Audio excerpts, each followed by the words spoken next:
Hello and welcome to the Computer Game Show. My name's David Turner and I'm here with Matt Murray. Hello. Sean Bell. Hello. And returning out of hibernation is James Farley. Hello. How you doing, James? You alright? Yeah, I'm alright. I'm fine. Yeah. Good. Well, I'm back with a bang. We would like to start the show by announcing our Patreon producers this month. They are Aaron Patrick, the QuickBooks chap, Simon Nelson, Tom S., Jack Oven, Moomin Biscuit, Dave Ernsberger, Colin Brown, Gazman, Palace are great now, aka Gabby Pereira. Please, Gabby, if you could confirm that you wanted that changed, let me know. Graham Mackay, Rocketman76, Rex Reese, happy birthday, Sam. Love Neil from Neil. Love from Neil, aka Bitch and Sing. You would have thought that I'd have said that enough times to be able to nail that. You've had 3 months ago, right? No, yeah, 4 months now. Grey Dragon Claw, Fred Fenge, and the Radio Anywhere and TLNA crew. Thank you so much for your support. Thank you so much for going full Nels. You too can join that wonderful crew by going to patreon.com/TCGS. What's wrong with me tonight? I'm not with it, am I? I'm not there. I'm not on the ball. Right, okay. I'm going to shake it off and let's, come on. Like Taylor Swift, come on. Patreon.com/TCGS. There are various different tiers there. We did the milk race on the Saturday just gone. That was special. Never have we been so hyped up for one of our Talks Over shows. It was busier than it's ever been for those things. Everyone came away saying that they loved it. And you can watch it now by signing up at the relevant tier. So go over to patreon.com/TCGS and click on the right tier. That's it, isn't it? Anyone got anything to say about the weekend's events? I enjoyed that. I thought it was great. Okay. Christ. James Farley, straight in with the opinion. No, I was in a lot of pain afterwards. Well, the evening wasn't nice, was it? Let's not talk about the results, right? Let's not go over the results because a lot of people haven't seen it yet. Yeah. But how did you feel the next day? Next day I was fine. It was the night, wasn't it? It was the problem. Yeah. What was the night? What happened? So, I was up until 1 a.m. just like pissing every 20 minutes. In 20 minutes? It's the same for me. Exactly the same. Although it went until about 2 or 3. Like, it was just... Oh, really? Yeah, it was horrible. Yeah, seriously. Wow. How about you, Matt? I was fine, actually, yeah. I need to go for a wee once. Yeah, well, I suppose you didn't take much of it in, did you? I guess that's the... I took all of it in. I took all of it in. I know. Yeah, you already purged some of it. Some of it escaped. I did take all of it in. And I took in more than the others, so I'll just say... You did? I'd forgotten that by the end of the race. Oh, yeah. You actually drank a little bit more than the others, which is... and my internet stopped working. Everything happened. Well, that was suspect, wasn't it? That's... But yeah, I had about half an hour where I was like, right, that's it. I'm never eating or drinking anything ever again for the rest of my life. Simply no need. Maybe it is like being drunk then, because after a night out, you genuinely wake up and say, I think I'm done drinking. I think I'm never going to drink again. But have you had any milk since? Oh, yeah. Not just on its own. Like, I've had cereal with milk on. Oh, yeah. Did you get flashbacks as you were pouring those Frosties down your throat? Throwing up. But yeah, and then there's about half an hour of that, and then sort of the discomfort went away. A lot of burping, that was weird. And then just going to the toilet constantly, just for a onesie.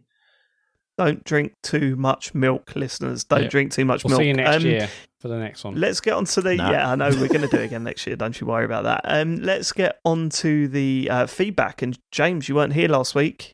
I wasn't. Have you got your notes? I haven't really got any notes because I just enjoyed the whole show. No, because the show was really good. No, it was a really good show and I really enjoyed it. Janet was fantastic. She was really good. Janet was great. And I should point out, I don't know if we've got this in the feedback from other people, but so many people text me privately and sent me messages saying Janet was really fantastic on the show. They really enjoyed her contribution. And yeah, well, it was so good. I mean, especially when you do worry when a new member comes on, how they're going to take to us. If they're going to, like, halfway through go, yeah, I'm going to go. This and it's going on for hours. Awkward. She went strangely quiet when I was talking about murdering people in Blade and Sorcery. I was very conscious of that afterwards, listening back. But other than that, did you explain to her how long the recording sessions are? Yeah, I explained the format, how long it is. Good. So she was fully prepared. I mean, it wasn't even a short one. It was one of our longer shows as well. Yeah. Yep. Okay. All right. Janet was excellent. I didn't include it in feedback, but we got messages. We got people even on my stream last night saying how good Janet was. People on Discord. So Janet was excellent. I knew she would be anyway, but it was a good show, and I'm glad you enjoyed it, James. Yeah, it was fantastic. Really, really good. I mean, I especially enjoyed the advent calendar stuff. Was very good. Go on. You get an advent calendar every year, don't you? Oh, of course, yeah. We've already got a couple question. here. Do you just get one for yourself, or do you get more than one for yourself? Well, no, I don't get one for myself. It's just for the kids. I don't have one. What? You get yourself one? No. I thought you'd be all over that. You'd be loving that. I would, but the trouble is, it's the chocolate in it, and I'm trying not to eat as much chocolate. And the trouble is, it's the chocolate. No, but you know what it's like? It's like a gateway drug, isn't it? It's like you just have one, and you're just like, I need to eat. I mean, I could sympathise with what you were saying about that thing of like eating it all before it's even the 1st of December. Where it's like you just have a couple, and then you rip the whole thing sliding to pieces. The tray. Yeah, sliding the tray out. It's like, how many of these can I put in my mouth at one moment? Can I do the full month? That's an episode title. Counterproductive as well, because they're about £3.50. Yeah, and you get about 50p's worth of chocolate if you melt it down and put it all together. Yeah. I mean, it's so stupid. So just go and buy a chocolate bar at that point. Okay, all right. That's James's feedback. That could be a stream. Like, could you do the whole month in one go? Of those chocolates. Of course you could. Yeah. You're having a fucking laugh, James. It depends on how big they are. Like a £1 bar of Galaxy or whatever. But it depends on how big they are. Like, the logistics of cramming it all into your mouth would be quite difficult, I think. You're having a laugh, James. So you mean doing the whole month in one mouthful? Yeah, in one mouthful. Could you get the whole 24 chocolates in one mouth? Yeah. Oh, maybe I'll do that on the next one then. That's a challenge I'd be up for. We shouldn't be doing... Why are we now doing food challenges? Because the last one was a success. That's the Christmas stream. I mean, come on, that's a Christmas one. You could like. That's the Christmas stream. We have got plans for the Christmas stream, James. Are you aware of them? No. Brilliant. Yeah. Unbelievable. Why are you on this show? Right. Okay. Should we get to the listener feedback? Yes. Ambrose has messaged us. Hey lads, I'm a fairly new listener and decided to start from episode 1. I'm currently on episode 244, and your feedback segment has turned into Am I the Arsehole segment, so I wanted to share my tales. I mean, I thought I'd bring us back, because I used to quite like these back in the day. Back during the PS3 era, Game were selling 3 used games for £20. The cases were only sealed by a single sticker, so I used to pop the disc free and wiggle it out. I had this racket going for months with zero suspicion until I made the mistake of telling a friend who went to abuse the system and basically returned games every 2 days. Moral of the story is, yes, I was an arsehole, but my friend was worse. Now, I've got questions about this story, because I've read it a couple of times. Yeah, wait, this makes no sense to me. Hold on. Let's go through it. I had this racket going on for months. No, wait. The cases were only sealed by a single sticker. Okay. So, 3 used games for £20. The cases were only sealed by a single sticker. So I used to pop the disc free and wiggle it out. So how I'm reading that is there was actually discs in the cases rather than behind the till, which... Yeah. I mean, had they ever done that? So was he just straight up stealing them then? Is that what's going on? That's just thieving. That's not a racket. That's not a clever scheme. That's just theft. That's not. Hold on. Why are you making it hard? Why didn't you take the case with the disc? Why didn't you just put the whole thing in your pocket? What a weird thing to do. No, hang on. So I think they're buying it and then slipping the disc out of the case and then returning it. No way would they not check inside. No, are you kidding me? Yeah, but they wouldn't. Maybe they wouldn't check inside if the sticker was still on the. It's like sealed. But then you'd feel the weight, wouldn't you? You'd feel the absence of the disc. You'd shake it at least. Hold on, wait. Is the racket? You take the disc out, you buy it, and then open it in front of them, and the disc isn't in there, and you go, hold on, disc isn't in here. There's some information missing here. There's a lot of information missing. Yeah, you're right. Ambrose, and we got then questions. you need to get a second case so you can take 2 copies back, one to Game Station and one back to Game. Yeah, well, we need more information, Ambrose. You have to come back to us on that. Can you send in some more information on that? Because at the moment, it just sounds like either you might as well just steal the case with it, or a completely like, if you are wiggling the case out, wiggling the disc out, then returning it, then that makes zero sense, because there's no way a cashier is just going to go, okay, it's got the sticker. So clearly, because they go on to say that their friends abuse the system and would return games every 2 days. Right, so you'd wiggle the right and then return them. Okay, that's so again, you're basically stealing them. Is that you're pretty much just stealing them? Or borrowing, yeah. So you go there, wiggle the disc out, take the disc home, play it, come back. No, because they're keeping the disc afterwards, presumably. Yeah, presumably you keep the disc. You wouldn't slide the disc back in, would you? Because then what's the point? Well, his friend was. I don't know, or maybe not. Okay, let's move on. No, okay, I think I'm saying the friend isn't. They're returning the cases, but not the game. Surely. Right. Okay. Well, let's find out. That would be ridiculous. They're like, well, as Dave said, I see one sticker, so here's your £40, sir. And then the next person buying them, and then opening it up. There's no disc in there. Just going, oh, Ambrose. See, also, if this guy was doing this every 2 days. If he's doing this every 2 days, imagine how many empty game boxes there'd be. That's like, I think we've been had. Discs left on the shelf. Shops on the phone to the distributor, like, you gotta stop sending us these fucking empty boxes. Yeah, like game does stock take. Hang on, there's not a single disc in this fucking store. Yeah, maybe it's popping it back in, but didn't Game just have like a 2-week return policy anyway? In those days, yeah. Yeah, it was 10 days, which is absolutely ridiculous thinking about it now. Yeah, even when we first had it, like, hang on, I can just play the game and take it back within 10 days. Brilliant. This is silly. Okay, all right. Let's move on. We haven't got enough information to determine whether you were an arsehole or not. I mean, we still spent 5 minutes discussing it. TCGS.corrections and other people have feedback specifically to David, who had what I think you described as $1 million idea. Well, here's some feedback. I don't want to piss on David's beeping TV remote idea that's going to make him millions, but Sky Q already does this. Press a button on the Sky Q box and the remote beeps so you can find it. Yeah, I mean, but I've been saying that since the Joypod days. Like, Sky Q wasn't about in the Joypod days. I've been calling for this feature for ages. And why is it only Sky? Because haven't Sky's new TV thing that they're selling, that's got the same thing, hasn't it? Where you press the button on the TV, really? The remote beeps or whatever. But why is this not standard on every fucking thing ever? It's so annoying. It's so annoying. Do you know what's really annoying as well?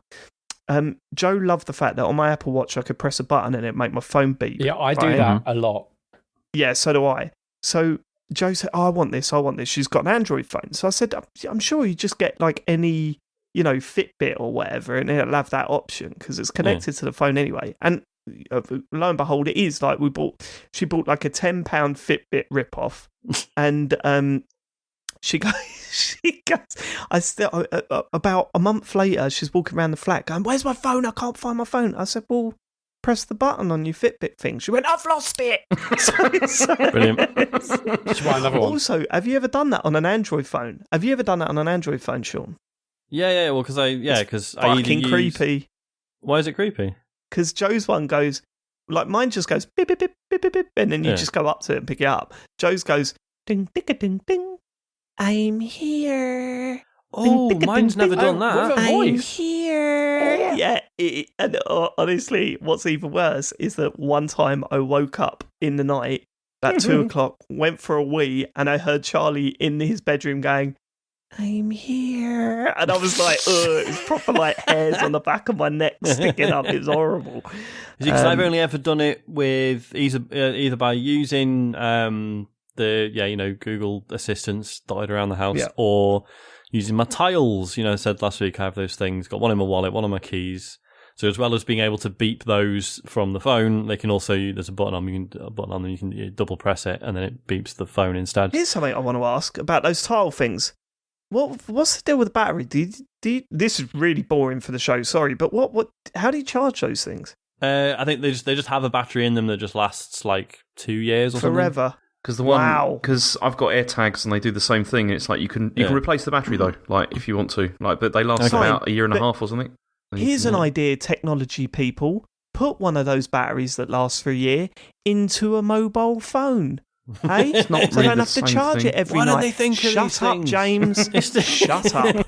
Stick one of those batteries in it. How much was the tile? About 20 quid each. Okay, so add £20 to the price of the phone. Put one of those batteries in the phone. Job done. I can't Fucking believe ridiculous. Tim Apple has not thought of this. I know, me neither. Yeah. It's like... Yeah. All the money these people get paid. I mean, I know. once again, this is David ahead of his time, with this sort of thing. Yeah. God, next. Luke Summerhays has feedback on Dave's buffet strategy, shall we say. Dave does buffet wrong. The only way is to cram as much as possible onto your plate the first time, then go back for the best stuff. Okay. All right. Well, James, do you have any thoughts on David's buffet strategy last week? Well, when he honestly, said that it sounds like I've just got a little bit more class than you people. That's all. Again, we discussed this. You're not 'cause you're at a buffet stuffing 30 sausages. Yeah, no, I'm at a buffet because I've got kids, Matt. All right? It's not that that's why I'm at a fucking buffet. Go on. Surely, no, hang on. I mean, I'm questioning Luke's method here. Why would you go back? Why would you go back for the best stuff on your second? Yeah, you go trip? for the best Because stuff surely- to begin with.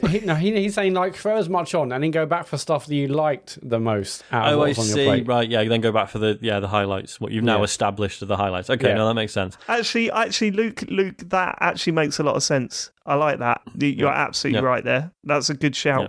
That is a good shout. James, sorry, you had the opportunity to dig into me. Are you going to take it? No, I'm fine. Yeah, it's all right. I don't care. I am fine. What do you do at buffets, James? What's your approach? We don't go to them that often because Chen hates them, and she just really doesn't like going to them, and she just she just I've got hates a lot of time for Chen. A lot of time for. Wait, why does Chen not like him? Because she's like, it's just all poor quality stuff. Whenever you, She's not wrong. She's not wrong. Yeah, and she's just like, it's all stuff that she doesn't like, and she's like, why would you want to just have this stuff when you can just order stuff that's actually you're certain is going to be good, rather than just like stuffing yourself with this because you can embrace high the chaos stuff, which is just it's just awful, All right. Okay, Harry has messaged, just listen to the show, great as always, nice to hear new voices and opinions. Can I just say the extended theme at the end of the show is an absolute banger, and anyone who turns off at the socials is missing out on the best original podcast music going. Yeah, so last week, I don't know why I thought about it, but I thought I'm going to put in the full 2 minute. I know exactly why you did it. I know exactly why you did it. You thought add 2 minutes of the music or 3 minutes of the music at the end of the show. Then when it gets to the socials, people look down and go, "Oh, blimey, there's quite a bit left. They must go on a bit of a tangent towards the end. I'll continue to listen." And then must be a shortly funny afterwards, joke at the end music starts. That's what it was, Matt. That's how you get them, innit? That makes complete sense. Got him. Yeah. But yeah, I just thought I'd put in the full 2 minute mix and it's still good. So yeah, that will be a permanent fixture now, I think. Okay.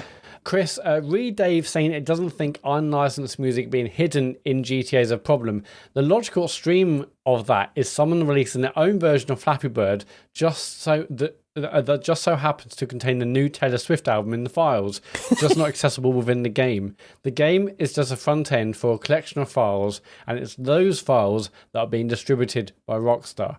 Okay. So here's where the confusion is, I guess.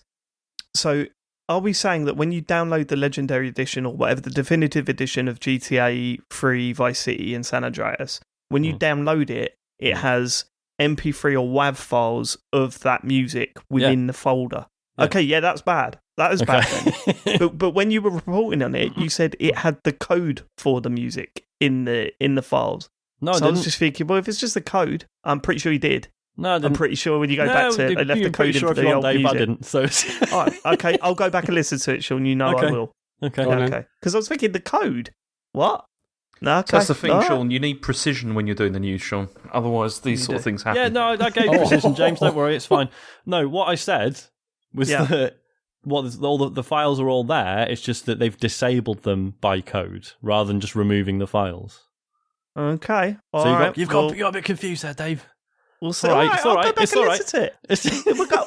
God, Sean's up for it tonight. I'll go back and listen to it. I'm pretty sure it wasn't that clear cut, but okay. It definitely was. Yeah, I mean, that's how it works. And basically, the code says no play, and then those ones don't play, and the other ones that do say yes play, and then that's how it works. I mean, that's how that makes sense to me. Then, if people are downloading the MP3 files through that folder, then yeah, I totally get it. I totally get why that would be illegal.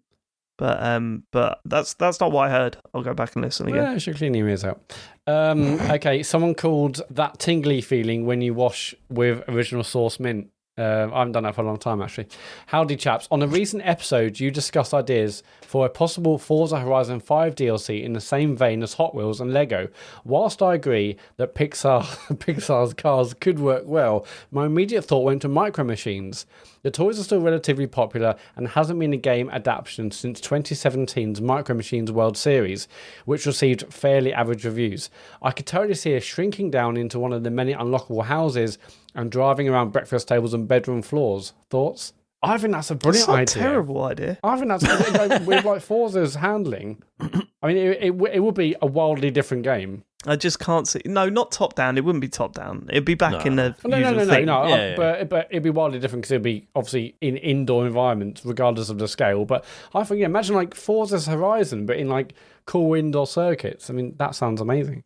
Yeah, I mean, it does sound amazing. I don't know if Micro Machines has got quite the appeal. No, right? that was my I didn't think I haven't seen Micro Machines around for a long time. Yeah, like if they said, "Oh, the next bit of DLC is Micro Machines," I'd be like, "What?" Yeah, really? Rather than, "Oh, I get it." Yeah. Also, Micro Machines World Series was awful. It was really bad. That was actually said, wasn't it? Yeah, it's one of the only games I ever got a refund for on Xbox because it was just so bad. Really? Yeah. Really? Oh, yeah. Shit. I mean, if you're hankering for that sort of thing, Hot Wheels Unleashed, mate, is exactly what you're after. So that exists. Whenever I hear Micro Machines, I instantly think of completely destroying my Mega Drive by yanking the cable too much and sort of ripping the cartridge out the top of the fucking thing. You can play it with you. Two players can hold one pad. No one ever wants to do that, Micro Machines. No one ever wants to do that. Right, okay, cool. So is Hot Wheels the only like relevant kind of toy car brand? Is Matchbox cars still a thing? Or is it basically it's just the same as you might as well be Hot Wheels. It's a more recognisable brand these days, and it's the same thing. Yeah. So, yeah. There's those other ones, metal machines. I can't remember something. Someone said Playmobil. I'm sorry, you can't go from Lego one game and then to Playmobil the next. That would be something that some dodgy kind of Ubisoft rip-off of Forza would do. Like, we can get Lego, but we have got Mega Blocks. Did anyone watch a Playmobil movie? I did. Is that a real thing? It was basically a Lego movie rip-off, and it wasn't great. What is it? No shit. It's exactly the same kind of Playmobil vibe as Lego, but the jokes don't hit. It's not sentimental, it's just not as good. So basically like Playmobil. You see, if they did, because another huge one, so, I was saying it'd be cool if they did a Monster Trucks thing, it would probably be Monster Jam themed, I would have thought, because Monster Jam stuff's fucking everywhere. Even though they as far as I'm aware, they don't really do the events here, like the live events. Like any supermarket that sells Monster Truck stuff, it's either Hot Wheels or Monster Jam. I don't want that, Sean. I was also thinking, because who cares? I was thinking motorbikes, maybe? Oh, yeah. Motorbikes? Yeah. Motorbikes, maybe? Maybe motorbikes. Motorbikes, maybe? Maybe motorbikes. maybe motorbikes. I mean, that sounds like a shit ton of work. But motorbikes, maybe? but do it. Fucking Burnout Paradise did it. Come on. Yeah. Come on. Good point. Right, we're going to move on. The Spirit Specialist has messaged, "Hello, gents. Although there's plenty of big name games flying around the place at the moment, I wondered if you had a few hours spare to give the Forgotten City a go.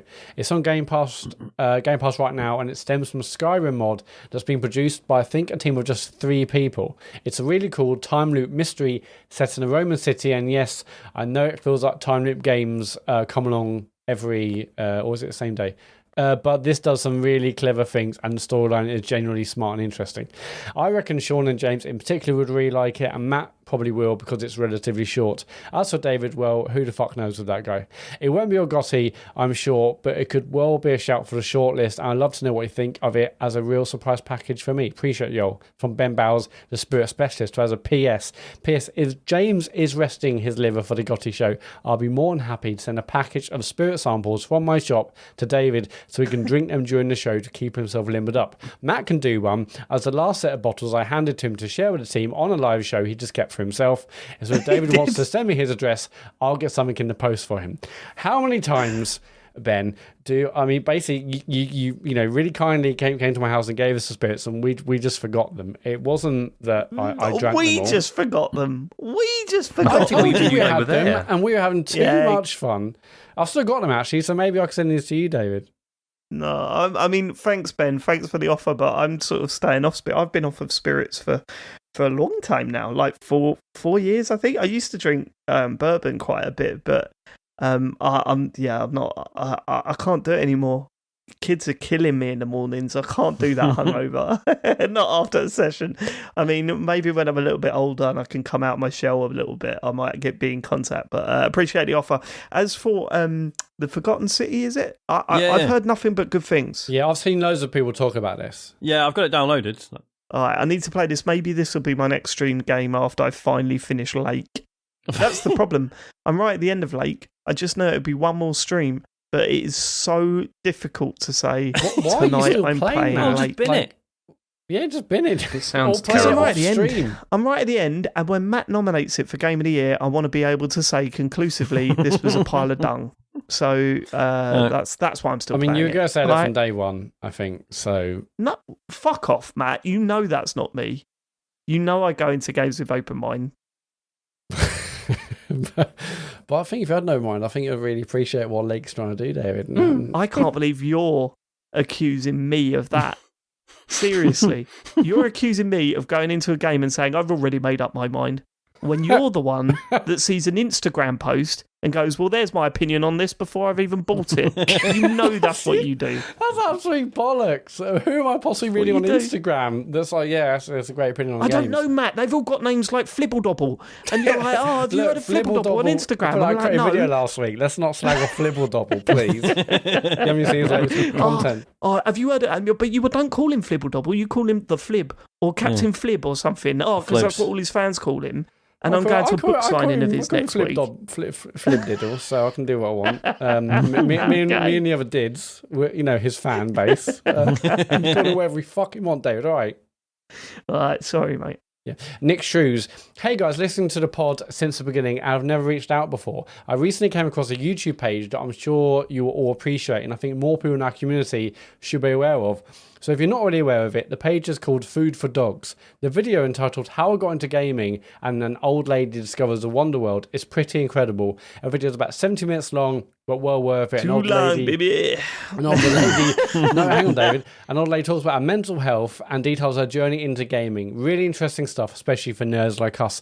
Just thought as we're passing along. Anyway, love the pod. Look forward to it every week. Here's a part where I heap effusive praise on you guys. Sorry, James. Over the past few years, time for podcasts have drastically reduced. At one time, I regularly listened to over a dozen gaming podcasts, Midnight Resistance included, every week. And now it's only you guys and the occasional Kane and Rinse. Sorry, Dave. I love the chemistry and the way you guys remind me of my own friends group. By the way, I want old asshole David back. The show peaked. Keep it up and much love from the States from Nick Shoes.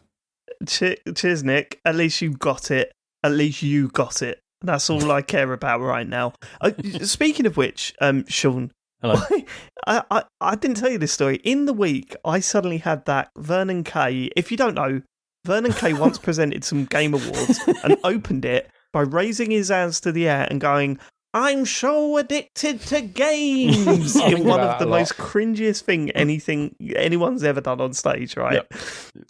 And for some reason, it's completely wiped from the internet. Like the YouTube video, whoever uploaded it to YouTube, that's been taken down. Mm-hmm. I couldn't find it on Twitter anywhere. I Googled it, and do you know what was the top and pretty much only article on that quote from Vernon Kay? It was on the Dark Zero website. And I read it, and I thought, Sean wrote this. I'm pretty sure you wrote that. Is it not obvious? I think so. You'll have to read it and let me know. I'll send you the link. Does it not still have my name on it?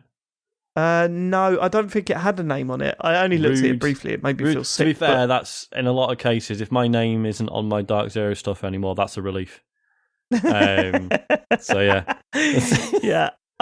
Yeah, but if anyone can help me find the clip of Vernon Kay coming out at a Games Award and saying, I'm so addicted to games, please let me know, because I want to find it. Actually, no, there's two bits of feedback for listeners. It's that, and also we need to find David's old performance in a fridge advert. Dave, explain what that is.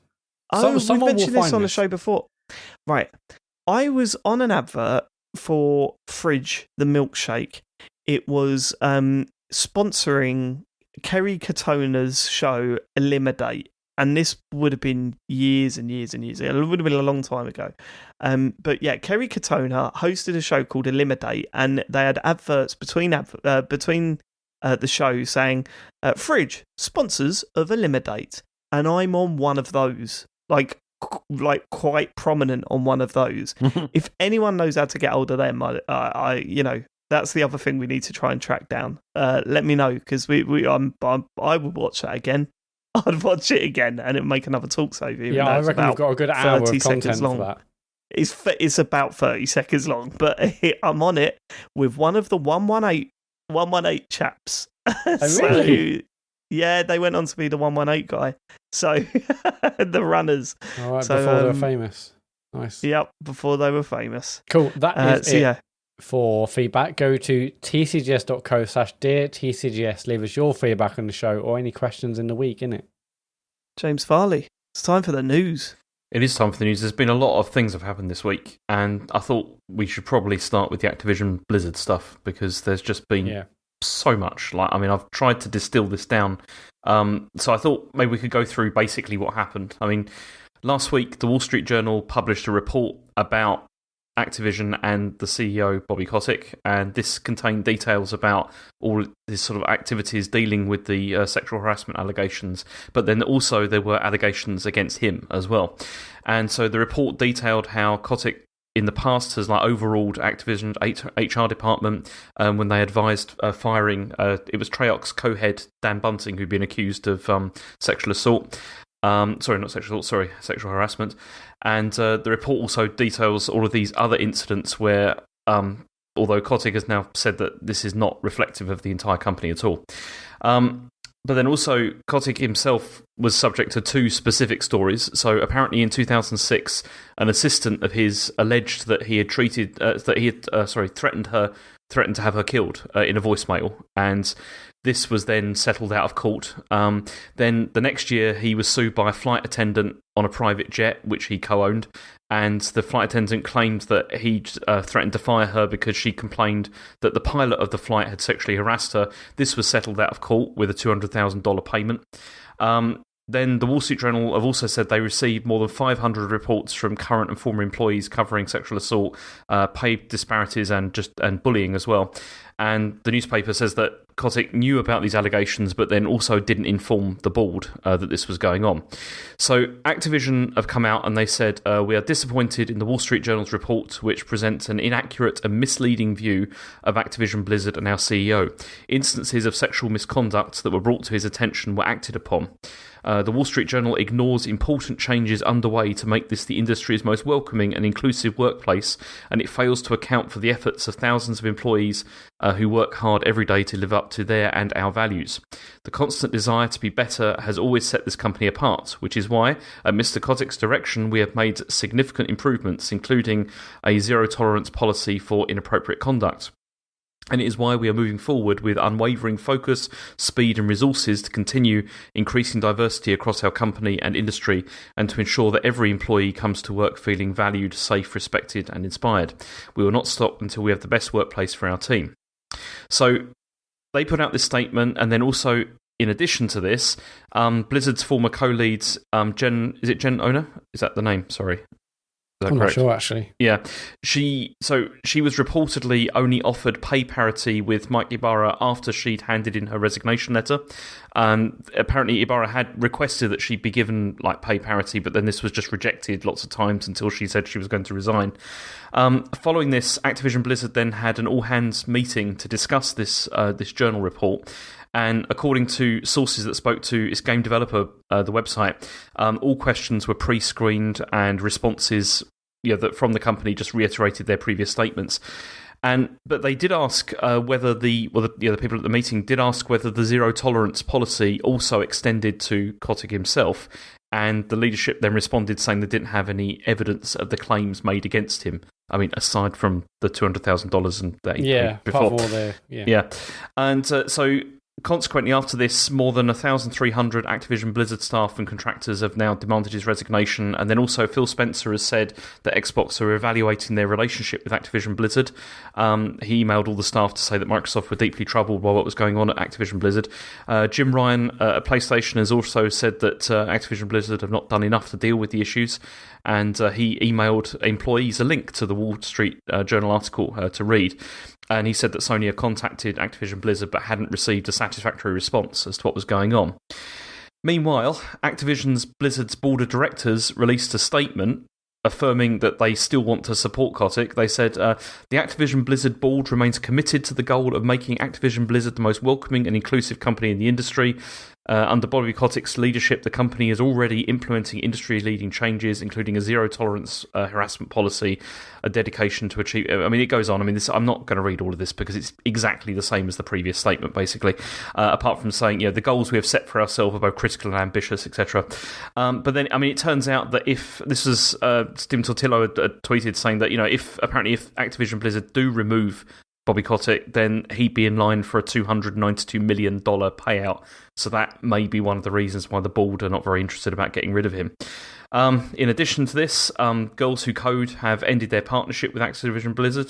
They said, our priority has and always will be to stand up for women and other underrepresented groups in tech and ensure they are given the support and stability they need to actively thrive as they pursue a career in computer science. The news about Activision proves that our priorities are fundamentally misaligned. We cannot in good conscience continue to work with a company that is so antithetical to our own values. So it's been quite a week, really, of continued revelations and just awfulness, really. And there's a few comments I'd like to say regarding this. The first being that there are people out there that will look at Kotick and say, well, nothing's been proven. There's no evidence apparently to he's being accused of, and it's a serious allegation. But what concerns me, and what I would say to counter that, is that look at the response we're getting. We're not getting a response saying this is being investigated, he's been suspended, pending an investigation. He's still very much a spokesperson for that company. And that immediately makes me go, hold on, this isn't something light we're talking about here. This isn't, I don't know what to compare things to, really, because it sounds insensitive, but these are serious allegations here, and I don't know why the response has been to dismiss or defend rather than we want to be this world leading inclusive corporation. This is a problem, this needs to be looked at. Even showing some sign of acknowledging the accusations and suggesting that actions are going to be taken, be that internal inquiries, third-party inquiries, whatever, that you'd be a bit, hold on, shouldn't you go further than that? But they're not even doing that. No, it's a complete shutdown. They're saying, no, it's we're fine, we're great. Isn't it? It really is. I mean, I'd imagine that £292 million payout probably has something to do with it. The fact that... I mean, that's incredible, isn't it? Like, but how do you get yourself into a contract where you can do stuff like that and still get a payout from a job? I don't quite understand surely that. You would think any contract that involves any sort of payout upon your departure is null and void if you put yourself in a position where you have to be sacked. Surely, but I guess not. I guess not. And I think it was an important moment when Sony and Microsoft come out and said we're reviewing things and our relationship. And I think that is, some people may see that as cynical. Some people may see that as a PR move. I think it is an important thing for them, the platform holders, to come out and say, we're not happy about this and we want to review the situation. I don't think they've done that enough. I still think whenever these stories come up, rightly or wrongly, I still think that Ubisoft still have not addressed they've done the situation. And why are Microsoft and Sony not reviewing their relationship with them? We were saying in the week, weren't we? It's because the situation with Ubisoft is that at worst, Eve was just ignorant of what was going on, which I still think is horrific. But it's the way Kotick has been sort of much more personally implicated, isn't it? I think but one form of abuse like this within a company that you're associating yourself with, it does not make it more severe when it's someone higher up. I mean, absolutely. In terms of the structure of the company and how that stuff rolls down, then maybe you could argue that it is, but clearly there's a problem across the board at Ubisoft as well. Yeah. And they will look at this situation with Activision and Blizzard and think, well, the focus is on them now. You know, we haven't heard anything from Ubisoft since the latest rounds of accusations and highlighting of the problems that they've got there. So it's, I see all this stuff coming out, and I see some positive movement, not only from the platform holders, but also from staff, feeling that they are in a position to stand up and speak out about this stuff now, which is very important. It scares me how quick they are to dismiss and defend. Yeah. I'm blown away that that's the approach from a company that claims to be so progressive.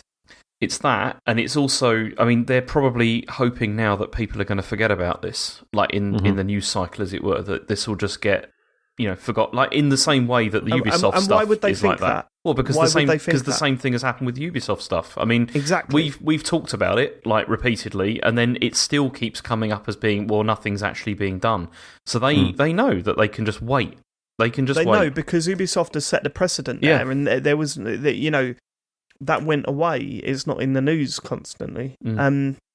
So following that same tactic, but it's not just that. It's just politics and stuff. Like, people know that you can say and do horrendous things, and things get forgotten, and other statements come out, and it's just like people move on. So I really kind of think it's also the political landscape that makes you think, hang on, we can just not talk about it or brush it under the carpet, and it will just be like yesterday's news or whatever. But this has been an ongoing thing. It started with many allegations, early allegations about Kotick, and then other allegations of people internally. Now it's really kind of full force on Kotick, and even with like the platform holders, Sony, Microsoft doing stuff, which I think ultimately that sends to me like a much bigger message to the board of directors that, hang on, this isn't just like some people kicking off for some allegations or some websites reporting this. This is the actual platform holders, the places where you sell the most amount of games, who are saying, hang on, we're reviewing stuff. So that arguably is going to be a bigger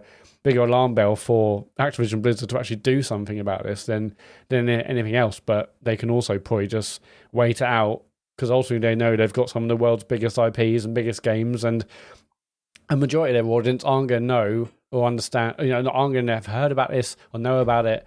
And so they feel like they can just brush it under the carpet. Yeah, sadly. I mean, taking my podcasting head off, and taking my sort of trying to step back approach that I do to these things, where I try and read as much as I can and try and get a sense of what's going on. I just want to say, fuck off out of what, like, I love playing video games, and I don't want to do that with any like guilt.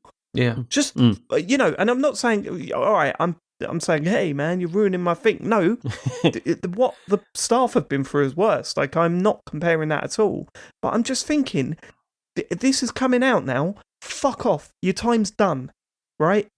I hope those people find justice. I hope that you get punished for the stuff that you're being accused of doing. I just hate hearing these news stories come out time and time again. It's horrible. It makes you feel guilty. It makes you feel sad, and you feel awful for the people that are involved and that are going through this and have gone through this for many years. It's shit. Just fuck off. Stop hanging on to your fucking job. Piss off. Like, that's how I really feel when I see this shit. Yeah, the thing for me, I truly don't believe that everyone in that company is horrible, and there's probably lots of people. No one's saying that. There's lots of people obviously trying to make every organisation better, but all their efforts are just being. It's just being overshadowed by the fact that the leader, which has had all these allegations, is still in charge. Ultimately, they need to remove him, and then they can actually start to rebuild and but the make thing is, substantial changes to the business. It's that, but it's clearly the leadership and management structure in all of these companies is just fucked, isn't it? Like, clearly, and it needs to be completely, replaced or changed. I mean, you've got this in Ubisoft. There are some major issues here. There are some major issues here across various different developers. We don't work within an industry. We don't know what the life is like in those companies in each individual studio. Remember, there are various different studios involved in the development of a game. Some studio that's working on it might be totally cool and progressive and all that stuff. The more these stories come out, the more I can't wait for this shit to be fucking turfed out where it belongs, and for people to be working on the things we love so much, to do so without looking over their shoulder, worrying, freaking out about, talking out, all of that stuff, because we need to move on, because it's just fucking horrible. Some of the stuff that is going on in these companies is just awful. Yeah, which is why these horrible CEOs need to go. Like, they need to be gone. In both cases, like in Activision Blizzard and I think Ubisoft as well. Like, it's clearly not enough has been done there. They need to go. And we also need the press here, don't we? We also need the press to not move on. Well, we also need the press to keep bringing this up, because I haven't seen a news story on Ubisoft for a while. Where's the update on that? I mean, do you know what I mean? It's the press, but it's also, like you said, the platform holders saying something is good, but they need to do something as well, I think. Like, something needs to be... Because it would now be really shit if Phil Spencer was like, we did review our relationship with him and we decided it's all right. Yeah. Like, that doesn't really wash now. That's at the next event, it's like, look at this exclusive look at, like, whatever, it's like, that's the problem. It's depressing. And it's what has been nice is, like we were saying, the sort of, it feels like people have moved on from the Ubisoft stuff, and now they're on this, and then maybe they'll move on from this onto someone else.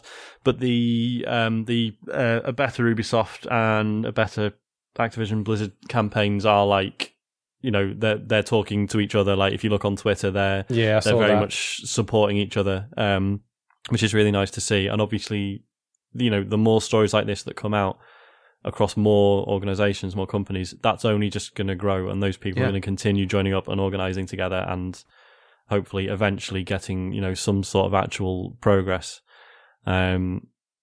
But yeah, so hopefully that is like a gathering momentum rather than just moving from one thing to the next. You know what I mean? See, there needs to be some kind of investigation with this, because I just wouldn't trust these people that are in these positions of power to do the right thing, because they're not going to. They're clearly not going to, yeah. Especially when they're still coining it in, like, in terms of money, then they're not going to change anything. They're something else. This is why it's really good that those organisations are, like, the better Ubisoft and better Activision Blizzard are trying to sort of do something. It's good. Yeah. I think it's if you go to a better ABK on Twitter, that's the ABK is like Activision Blizzard King, which is the name of the group, Workers Alliance. So it's worth going over there and following. Go and support them. Seeing what you can do. What if you're asking what you can do? Go and support them. Follow them. Read what they've got to say. Show them support. They've both got petitions you can sign as well. Yeah. Which, I don't know, being a resident of the UK, somewhat downhearted about how effective petitions can be, but in this case I've signed the Ubisoft one, and I keep meaning to sign the Activision one as well. And it's just once again we're in this position where you've got an industry leading organisation that could they had the opportunity to hold their hands up and actually do something about it, and they have chosen not to bother, and they are sending them it's clear that Ubisoft has sent a message that's been received by Activision saying, just wait for it to blow over, mate. Do you know what I mean? And that's what creeps me out. The worst thing with all that is also this zero tolerance thing as well. Like, they, because Activision Blizzard came out and they were like, we've instituted this zero tolerance policy, for all of this. And then when it turns out that, the CEO is involved, suddenly it's not a zero tolerance policy. Bit of tolerance. Bit of tolerance, yeah. It's just at the worst possible place where it can feed down to everyone else. Yeah, it's awful. Okay, well, last week you talked about the GTA Definitive Edition and how it has a lot of problems, and Rockstar agree, and they've now apologised for the technical issues. So they released a statement This is what they said. They said the Grand Theft Auto series and the games that make up this iconic trilogy. I'm not going to read this. It's boring. I've got too many quotes this time, and it's just you know what to expect. Okay. It's yeah, I know what you mean. It's worth mentioning, but it is pretty standard. Yeah, it's apology stuff, isn't it? I'll just go to the second part of the quote. It's just the usual rubbish about how they care about their fans and stuff. We have ongoing plans to address they probably do. To be fair, not. Okay, that is true. They probably do, but we have ongoing plans to address the technical issues and to improve each game going forward. With each planned update, the games will reach the level of quality that they deserve to be.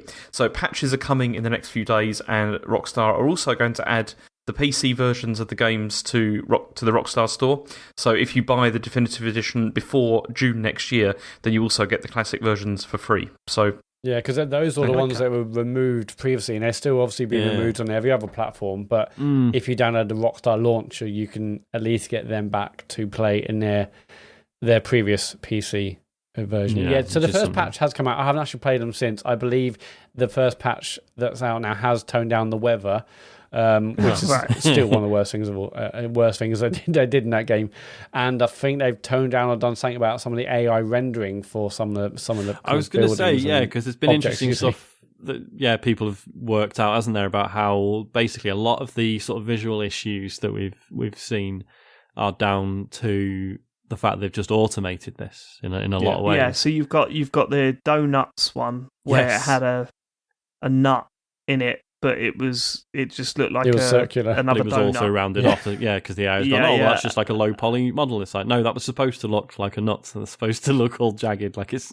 Yeah, and the same with what was it? It said air guitars for like $150 or whatever. But because the texture was so low res, it converted to AR guitars in the sort of high res version. So problems like that. Yeah, I was thrilled to find out that the slowly expanding car thing was actually a bug from the original GTA 3. It's funny because James, you sent. Oh no, was it Matt that you sent the clip, or was it who sent it? I sent you the picture of the rain during last week's show, and he saw it afterwards. But I think it was Sean that posted the clip the expanding car thing. Yeah, which is amazing anyway. But the fact is, an original one is even better. The fact that if you quickly drive left and right in your car, the vehicle you're in increases in size. That is fantastic. I think I remember doing that when I was younger. Actually, yeah, I think I do. I'm sure I'm sure we did that to see how big we could get the car. Because it eventually just falls through the geometry, doesn't it? Because it's like it just not cope or whatever. Yeah, I don't think we made it that far. But okay. Yeah, so that's that. Also, that's a terrible way to end a story, isn't it? That's that. So that's that. So also, Microsoft have added 76 more games to Xbox backwards compatibility, and this is all part of their 30th anniversary Xbox 20th celebration. Sorry, 20th. Yeah, they did a cool little show, really, didn't they? I mean, none of the games, I looked down the list and went, not playing any of them. What about Blood on the Sand, though? We were always going to play that, and we never got around to it, but now we can. We didn't. We never got round to it, did it? I mean, that's meant to be genuinely all right, isn't it? Yeah. I think it's one of those games that people over, you know what I mean? But I think people were expecting just like a shitty cash-in sort of... Well, obviously, it's 50-cent game. Yeah, but then people went there and went, it's playable. Yeah. And then that, over time, has evolved to, it's actually really good, man. Maybe I need to play that. Sonic Generations is now 60 frames, and everyone's saying is now playable in the way it's probably supposed to be, day one. See, because that's the major thing, isn't it? I mean, the backwards compatible stuff is great, but when they literally go and improve those games by adding 60 frames or a higher resolution or whatever, that's where the Microsoft stuff comes into it, right? It's great. I mean, they've got, so all are going to benefit from auto HDR, and original Xbox games they get like a 4K increase on the Series X and the One X, a 3 times on the Series S and 2 times on the Xbox One.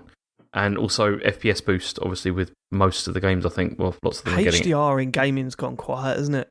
That was really a big thing for about 6 months. Not that big a deal, is it? It's really not. I know a lot of people saying that it's just not implemented correctly. There'll be people with like $3,000 tellies going, "What are you talking about? It's amazing." Yeah, I'm sure it is, but not on my £400 Hisense. Do you know what I mean? It's not... Has it gone quiet? I mean, it's all the games have it, so it's just. Yeah, I know, you saw but it's just no a one feature now, talks isn't it? about how Yeah. good that is. Just Yeah, it's it's got not HDR. really No a one's feature in those 6 months. Everyone was going, "It's a game changer. It's a fucking game changer." And now it's just like it's a little code on a box that says I it's got think people are used HDR. to it now. That's why they're not talking about every time. I think people are a little bit. I mean, the reports that I've read is that HDR in gaming is actually not that great. But Is that just you making yourself feel better, Dave, because you don't have an is that HDR because your TV? TV doesn't do HDR? No, it's articles that I've read that a lot of developers get it wrong. Name them, Dave. I mean, can you name them? Tell me the articles. What their names? Rockstar. Well, yeah, Christ. I mean, I was going to say, this is definitely not just me also agreeing with Dave, because I've proven that I can't tell the fucking difference. It's really shoving all wrong. But yeah, I'm just looking at the list. Fucking Advent Rising is on here. Did any of you play Advent Rising? No, what's that? It's this game that came out, like, if it had come out before Halo, right, everyone would have lost their fucking minds. Because it was very clearly, it was built on like, oh, it's these quite open levels and you can get in vehicles and stuff, but it was just a little bit too late. But I just remember there's a couple of big choices in the story, and it basically just boils down to like what order your friends die in.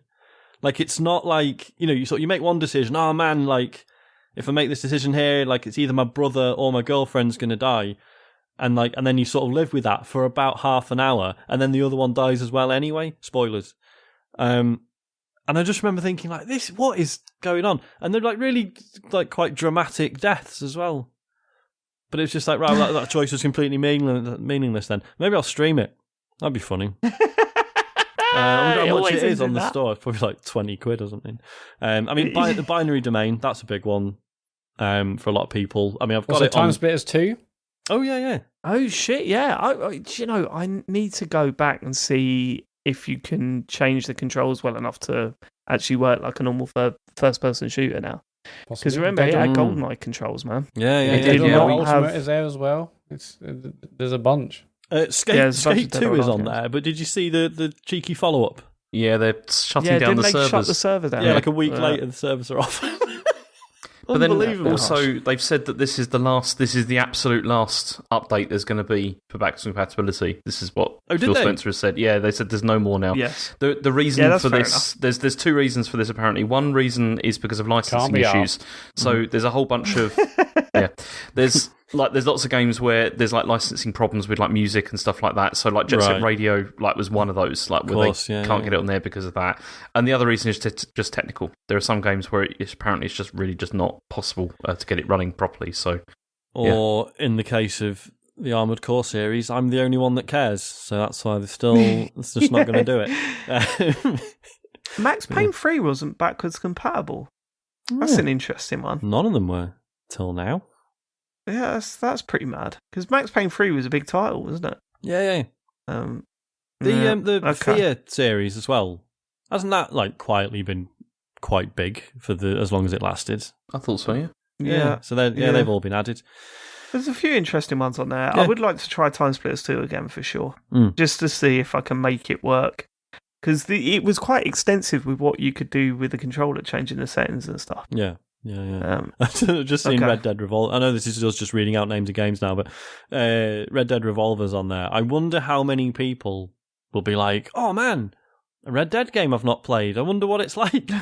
Yeah, I played that. I mean, it was all right. Yeah, it was all right. I just can imagine people expecting Very different. an open world thing and just be like, James, I've just seen Bank Shot Billiards 2's on there. Oh, really?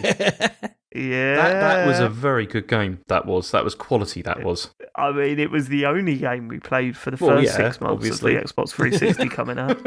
But it was great fun. It was very good. It was good fun. Right, okay. So following this also, Phil Spencer has now also called for the industry to work on illegal emulation. He said, my hope... What? It sounded a bit like you said illegal then, James. Can we just be clear? Sorry, legal emulation. All right, okay, you definitely said illegal emulation. I thought Phil Spencer was drunk at this event. Come on, let's fucking pirate the lot of it. Who gives a shit? Torrent Halo. Who fucking cares? When we say play anywhere, we mean just fucking do what you fucking want. Come on. So he said, my hope, and I think I have to present it that way as of now, is as an industry we'd work on legal emulation that allowed modern hardware to run any, within reason, older executable, allowing someone to play any game. So yeah, he's basically. I mean, of course he's going to say this because Xbox are in a fantastic position to do this at the moment, and it's like bigging it up the fact that they are doing this. But it is good though. I mean, it is like really good to see someone of his position acknowledging this because like we've said, like any piracy debate can ultimately come down to the fact that it's like piracy is the only way a lot of things get preserved and remain playable to this day, and that shouldn't have to be the case. That was also one of the coolest things, wasn't it, that he did when he first came in? Like, do you remember during the Matrick era, there was that whole thing of like, there's no backwards compatibility, it doesn't work, it's impossible, it's absolutely impossible. Buy a 360, you mug. That's right. It was for those people. We have the Xbox 360. That was the Matrick quote, wasn't it? Yeah. And he was, they were all like, it's impossible. You can't emulate a 360 on Xbox One. It's impossible. And then Phil Spencer came in. And that was one of the first things they did. Was like suddenly it was like. I tell you what, Phil Spencer is doing all right, isn't he? He really is. Between the Activision stuff, he's called out a lot of the sort of cynical exploitative stuff around like NFTs, which is really interesting. He just come out and just went fuck NFTs. Maybe he was drunk. No, he definitely knows what to say. He's very good at all this stuff. I still don't get the whole NFT thing. I don't think anyone does. It's just a load of rubbish. Yeah, because Matt's probably got a hold of it. Matt. No, I don't have one yet. I want to get one just to see what the process is like. You want to get one just to see what the process is like? Yeah, here's the process, Matt. You lose money and get a shitty little pixel art. That's the process, isn't it? I still want to see what the process is, yeah. Can you just create one? Yeah, I think so. Well, it costs money to create one. How much? I can't remember. But Dave, we're not doing it. We're not creating an NFT. No, I want to create one to sell to you. Just to see what the process is like, Matt. Go on then. All right, I'll do it. I'll look into it this week and I'll draw shit. I'm going to make it so shit. And I'm going to sell you my NFT. But I mean, I think buy it. Spencer's statement, I can't remember it, word for word or anything, but it was interesting because it wasn't, fuck NFTs. It was just, it seems quite clear that a lot of the ways that games companies are looking at using them is not really going to make any players' lives better. Basically, absolutely, it's not. Yeah, which is yeah. Mm-hmm. Okay. Would you like to hear a bit more about Quantic Dream's Star Wars game? Hell yes, absolutely. It's they've acknowledged it now, right? No, it's not officially been announced. No, it's still rumours. Is this not Fantasy Zone? No. I've got something else for the Fantasy Zone. Don't you worry about that. Okay, wow. Actually, are we allowing the Fantasy Zone to continue? Because Rockstar haven't announced something new in the past 2 weeks. Yeah, but it's a rumour, isn't it? I can't be held responsible if it doesn't happen. Can I ask, is the new Fantasy Zone thing another Jeff Grubb statement? It's not, no. Okay, all right. Okay, all right. Let's go. Let's get back on track. Jeff Grubb is too legitimate for the Fantasy Zone. I'm looking further afield than that, for this stuff. Sean Bell, so good they named him thrice, apparently, according to James. Go on, let's get back on track. So anyway, the game apparently is called Star Wars Eclipse, and it's going to be set during the High Republic era, which is 200 years before the Skywalker saga happened. Mm-hmm. And apparently they said that they're going to show something of it before the end of 2021. So obviously the speculation is that will mean that's going to be at the Game Awards then. That's right. They're probably going to show a trailer. I'm looking forward to that, but I cannot wait for this. I do find it so funny that people are going, David Cage writing a Star Wars game when that original trilogy exists. And James, you've done it yourself. No, that's different. That's different. No, it's not different, Dave, is it? There's 3 terribly written movies. Go on. Yeah, I'm not defending the original trilogy, but also David Cage's work is mostly as bad. It's on the same level, I would say, as the original trilogy. Okay, yeah, so you're getting another original trilogy film. Eat it up, James. Eat it. I know, I can't wait for it. I absolutely cannot wait. I think it's going to be brilliant. It's going to be brilliant. I can't wait to see what it looks like. Yeah. I can't wait to see the emotion. I just can't wait to see how awkward it's going to be. So is this going to be, James, just quickly, so Juno Eclipse. Who was she? Was she the one from the... Fuck, what was she in? I can't remember. She was a defected Imperial pilot, wasn't she, who joined the rebellion, I think. But obviously that's the wrong era. So I was wondering if maybe the subtitle in this, or calling it Eclipse, was going to be a reference to her. But then it's Star Wars, so it's probably like a fucking great granddad's the main character. It's probably something like that. Yeah, it's all about fucking lineages, isn't it? I'm close. I'm not there yet, but I am close to laying a bet down that a Yoda-style character will cry in that game. Will cry. Like, I mean, I think in terms of bets, it could just be Yoda. It could just be Yoda, but I think maybe they said, maybe the people over at Disney went, no, you're not having Yoda. You can have a Yoda. You can have like species. Yaddle or something like that. It'd be can we have Baby Yoda? You can't have Baby Yoda either. I can just imagine Dave Filoni just being like, look, if you can have David Cage, but he's not writing dialogue for fucking Yoda, right? Leave off. Best I can do is Baby Jar Jar. Best I can do. But emotional, I am. Crying, I am. It's not just that. I just can't wait to see what the game is going to be a metaphor for. That's what I'm most looking forward to. It's real life social struggle he's going to appropriate. Yeah. I mean, it's definitely the right era, I think, to set a new Star Wars thing in, because it's kind of, like the Knights of the Old Republic stuff is like, 3,000 years before the films, which is just so far back that it's just ludicrous. Like, why is everything basically the same technology-wise when it's, whereas, that sort of 200 years prior is like, we know that was a time of, relative stability. It's close enough to the stuff we know that it kind of makes sense that it's, similar, but also it's a time where you can just be like, here's, I don't know, like you're a Jedi solving crimes or whatever. Cool, fine. Like that would basically work, because this was a time where, the Jedi were basically the police. So that'd be really smart. How long before there's a bit of official Star Wars media where it's set in the 80s and someone finds a lightsaber like in their garden or something? It's going to happen, right? Do you reckon? Well, it's going to happen at some point. Technically, a long time ago in a galaxy far, far away.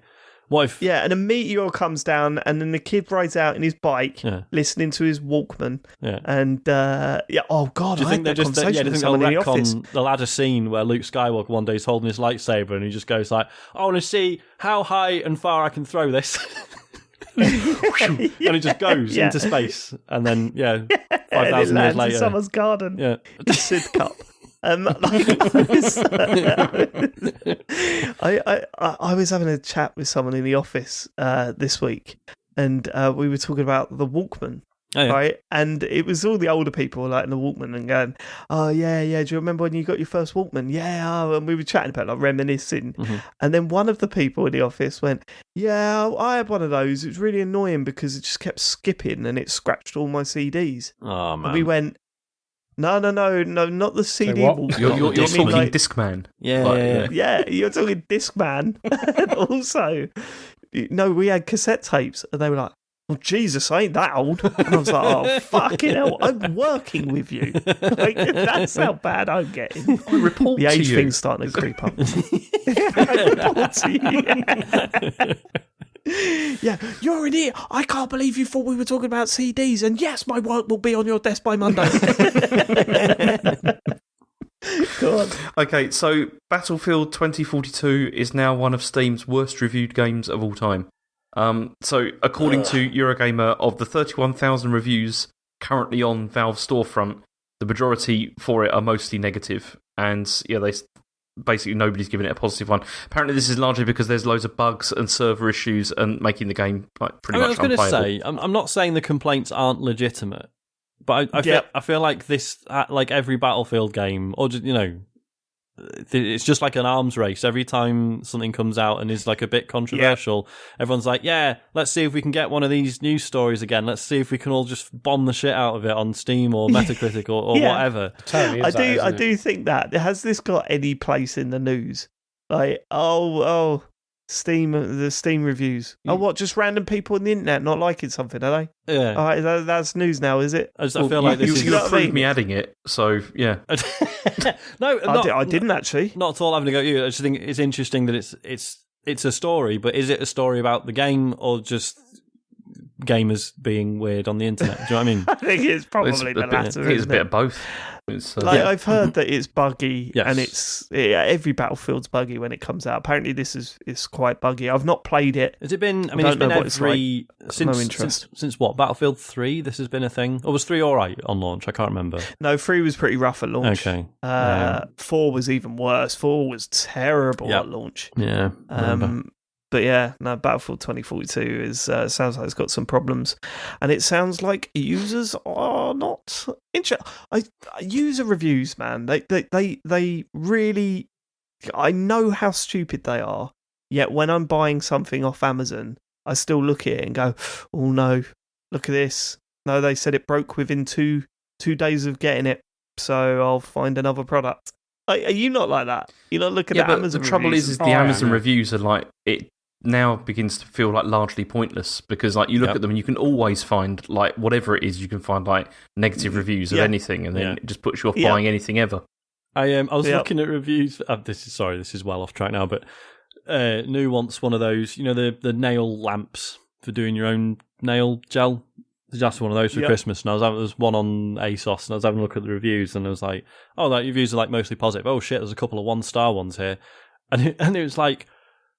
Mine turned up and it was broken. And they're sending me another one, but what if that's broken too? And it's like, you what can't... if it's broken though? It's a genuine concern. Fault. Like, there's no need to call them that. And what if it is genuinely... that's an issue, Sean. Stop. Don't ever go at the consumer, mate. Of course it's an issue. That's why the shop have instantly replaced it. And now they're reviewing it based on this unknown second fucking Schrödinger's nail lamp. Like, it's ridiculous.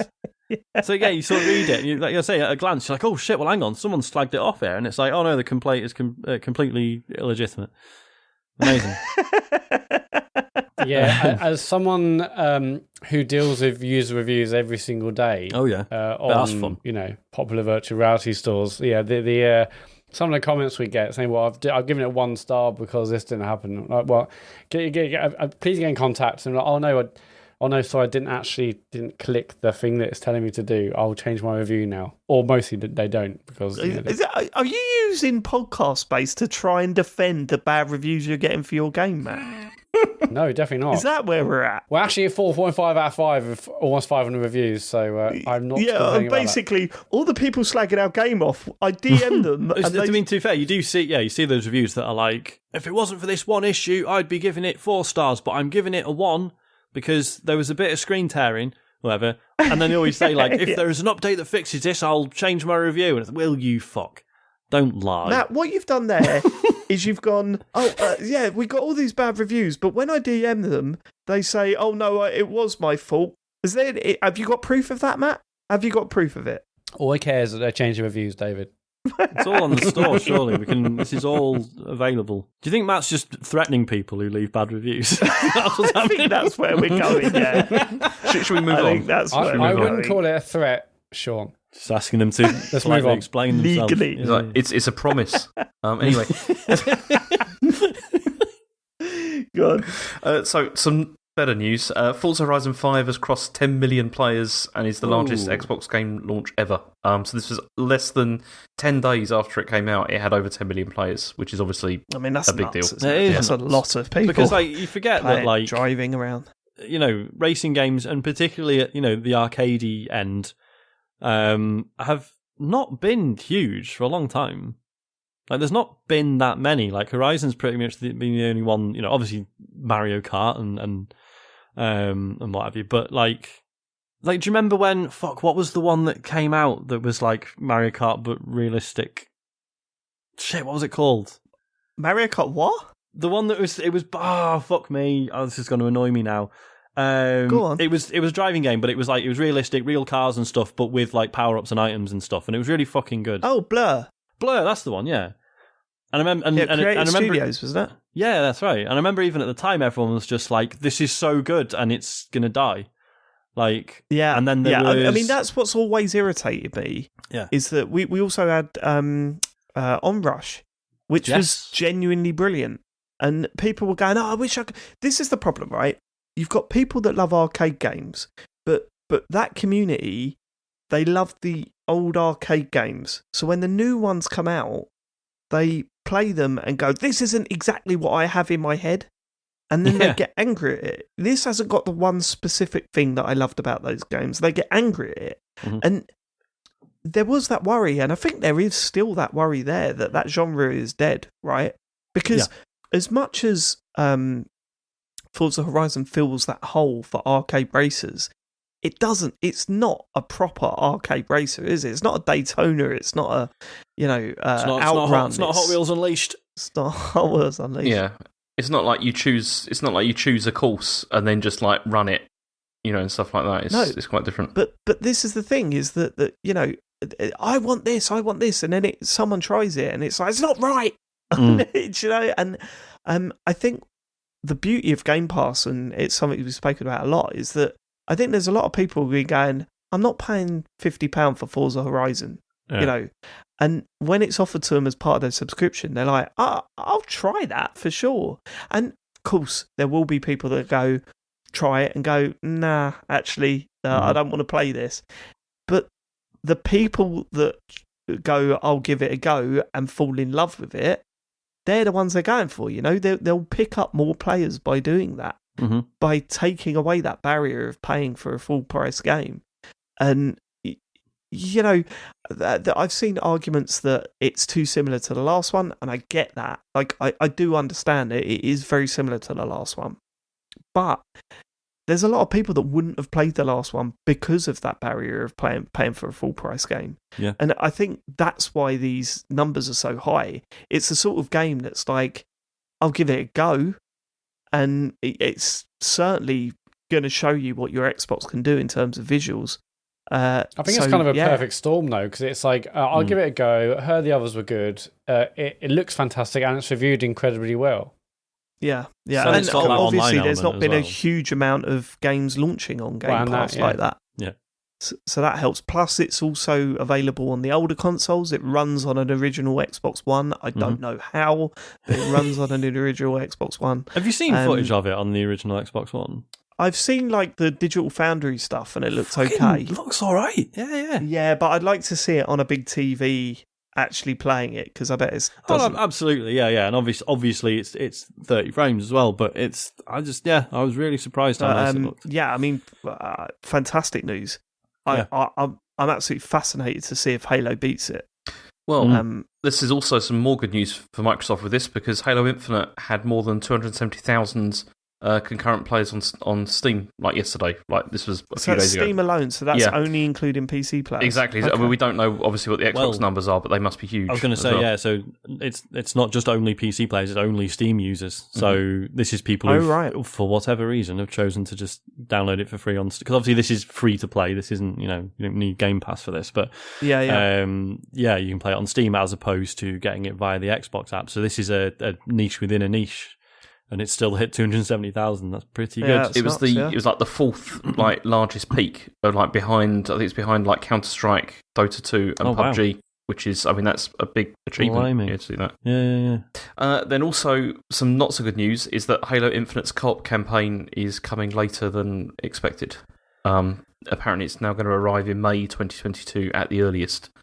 I'm gutted about this. I'm especially annoyed that they've done the thing of saying, "Oh no, we've extended the current season." No, you haven't. You've delayed the next one. That's different. It's not. Don't act like you. I don't know, like giving us something extra in the current thing. You've just put off the next thing. I'm not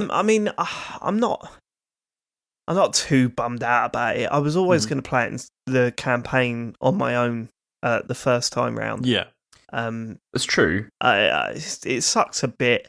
I think it's a big part of Halo for a lot of people. And I think it does suck that it's delayed. But See, it does for me, because it's like I will play the single player definitely like on mine probably first, but then the way that I would play Halo in multiplayer would be through co-op, because I'm not really interested in playing it in competitive, because I just don't know. I'm just not interested in it that much. But you're still getting that eventually. Yeah, I know, but it's just a long way down the line, isn't it? Which is a shame. Yeah, it's a long way down the line, but you'll play for it. Yeah, I definitely. suppose it'll be weird as well with the episodes of the campaign being sort of staggered out as well. So it's not like, come May next year, we'll all be like, well, we've all finished it. What's the point? Because there'll be more campaign to come, I guess. So it might be fun Oh, to are they like. doing that? I didn't know that.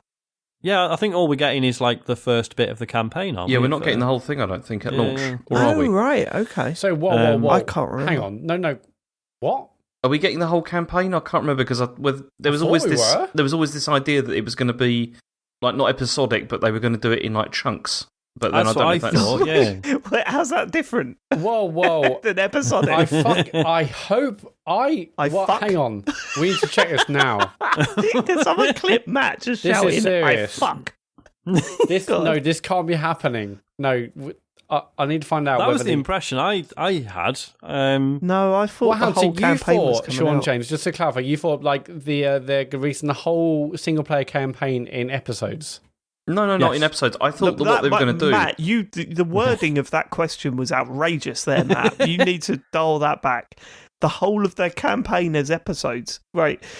Matt, Sean and James are saying that the campaign is being released in chunks over time. Yeah. Which James, for some reason, doesn't think is episodic. When I think episodic, I think of something which is coming out like once a month or whatever, and you get 2 hours of gameplay, and then it's the next one. I'm talking. This is like a much more substantial. This is like a third of the game here, then another third of the game later. That kind of thing. Which I know sounds like episodic, but it just in my mind it doesn't sound the same. I wasn't under the impression that was the thing, but I hope that's wrong. I'm sure we've talked about it on the show. Why? Why are you so outraged? Because I want to play all the fucking single player campaign. That's why I don't want to play like 3 hours and have to, fanning around waiting for another few months. I want a whole thing now. Finish the fight, Matt. Don't play it until it's all out. This is a life ruiner. If that's actually what's happening, a life ruiner. Yes, David. I want to play Halo. Okay. Oh, I think it is bad. I think if it does come out like that, that's rough. I don't think it. I'd prefer it all to come out. I don't know. I think maybe we're wrong, Sean. I think maybe they may have said not. I think that there is a full campaign, but then all right. Maybe there'll be more stuff later. I don't know. It's not clear. It's really not clear. Okay. Yeah. Well, thank you, news guy, for getting me worried for no reason, I hope. How many news shows do you get where the presenter, the newsreader, sort of changes his mind about the news halfway through the story? Here's the headline. Is there anything else in the news? Actually, is it? I'm fairly sure that this is what's happening now, but just check somewhere else. Check out TV. It's definitely not episodic, but they are breaking it down into smaller portions and releasing them over a period of time. I know it doesn't make any sense. I know, I don't care. Who cares? But there are 3 of them, so that's not episodic in my mind. Goodbye. Whatever. Don't care. Go on, right. Is there any more news, James? No, but I've got a fantasy zone. Right, hang on. Sorry, before we do that. Right, hang on. I'm sorry. I've been Googling this since we started talking about it. Oh, God. So in August, an analyst predicted that Halo Infinite would have an episodic campaign, but then Brilliant. There's also when's this from? Sorry, there's a news story on Destructoid. Is it on I Love Japanese Games? I Love Japanese Games. Favorite blog. Okay, so this is from a year ago, where it says Microsoft almost resorted to an episodic release model for Halo Infinite. Right, okay, fucking outrageous. Okay, fine. You've confused everyone here. Yeah, okay. So just to confirm, not episodic. All coming out. I'm gonna text someone. Just to confirm, I'll let you know. Phil Spencer. Hey Phil, laughing emoji. How are you today, Infinite episode or no? Question mark.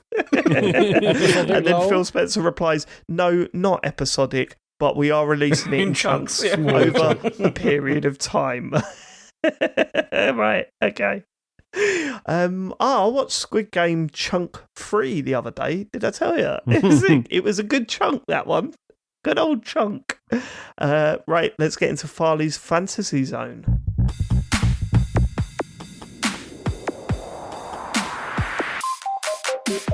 Farley's Fantasy Zone.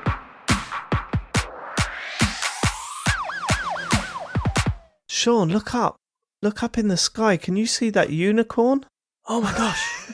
Oh look, it's so unbelievable. beautiful and magical. Look, is that Snoop Dogg? It is. We're in the fantasy zone. Wow! Make a wish, all Dave. The wonders of the universe in one little area. buzzing over a doctor. Not a real doctor, not a medical doctor, but a Dr. James Farley. What's going on in the Fantasy Zone? Boy. It's a bit of Game Pass news, potentially. Ooh. That could be They're happening. closing it down, are they? This could be something like huge that could be coming to Game Pass. Forget They're like, hang on, this isn't making money at all. What the hell are we doing? it. Something huge. Rumour is coming they've to Game realised Pass. it's all bollocks and they're going to Yeah, stop doing it. I hear all this right now is actually fodder bullshit. Close it down. There's a big game coming to Game Pass. Okay, what could it be? Okay, how would you like to be playing Cyberpunk 2077 on Game Pass? That makes sense, I think. I mean, yeah. I mean, to answer the question, is this going to be the finished version or is this going to...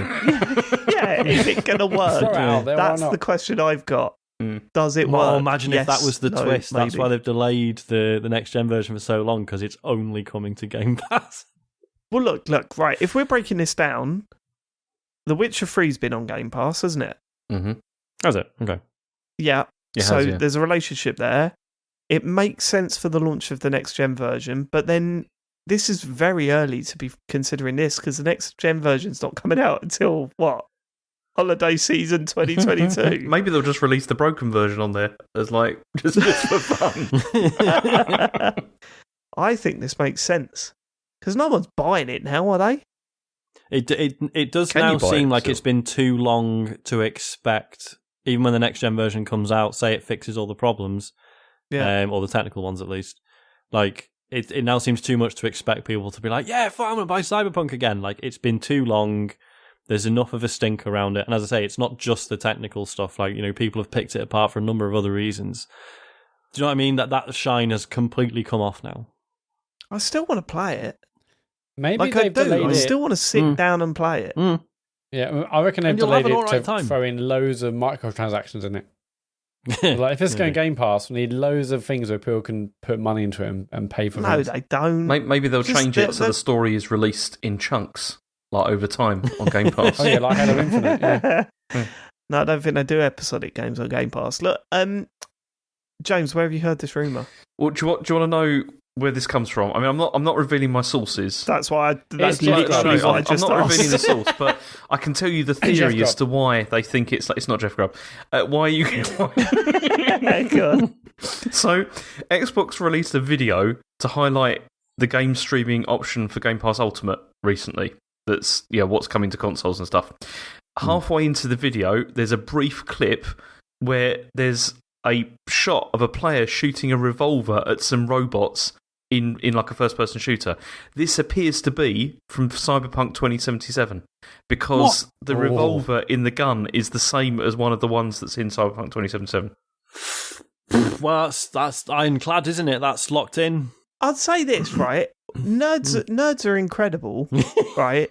Guilty. It should have either been footage from Cyberpunk or not. What are we saying? Yeah, why would they Why is be this so coy about being it? Because Question. it's a cropped shot of a revolver being shot at some Yeah, robots. but if it's just a real life revolver, Oh, you are a rapper, James. Say that again to a beat. It's a cropped shot of a player shooting a revolver at some robots. That's No, not what you said. Well, that's not what you said. What did I but say? I don't it's remember. still pretty Yeah. good. Crop shot of a revolver being shot. the name of James Farley's rap album. I don't think you're allowed to rhyme a word with itself, are you? That's cheating. John Denton is reacting to that shit right now. Put that baseball cap on backwards, John. Here we go. Put those sunglasses on, mate.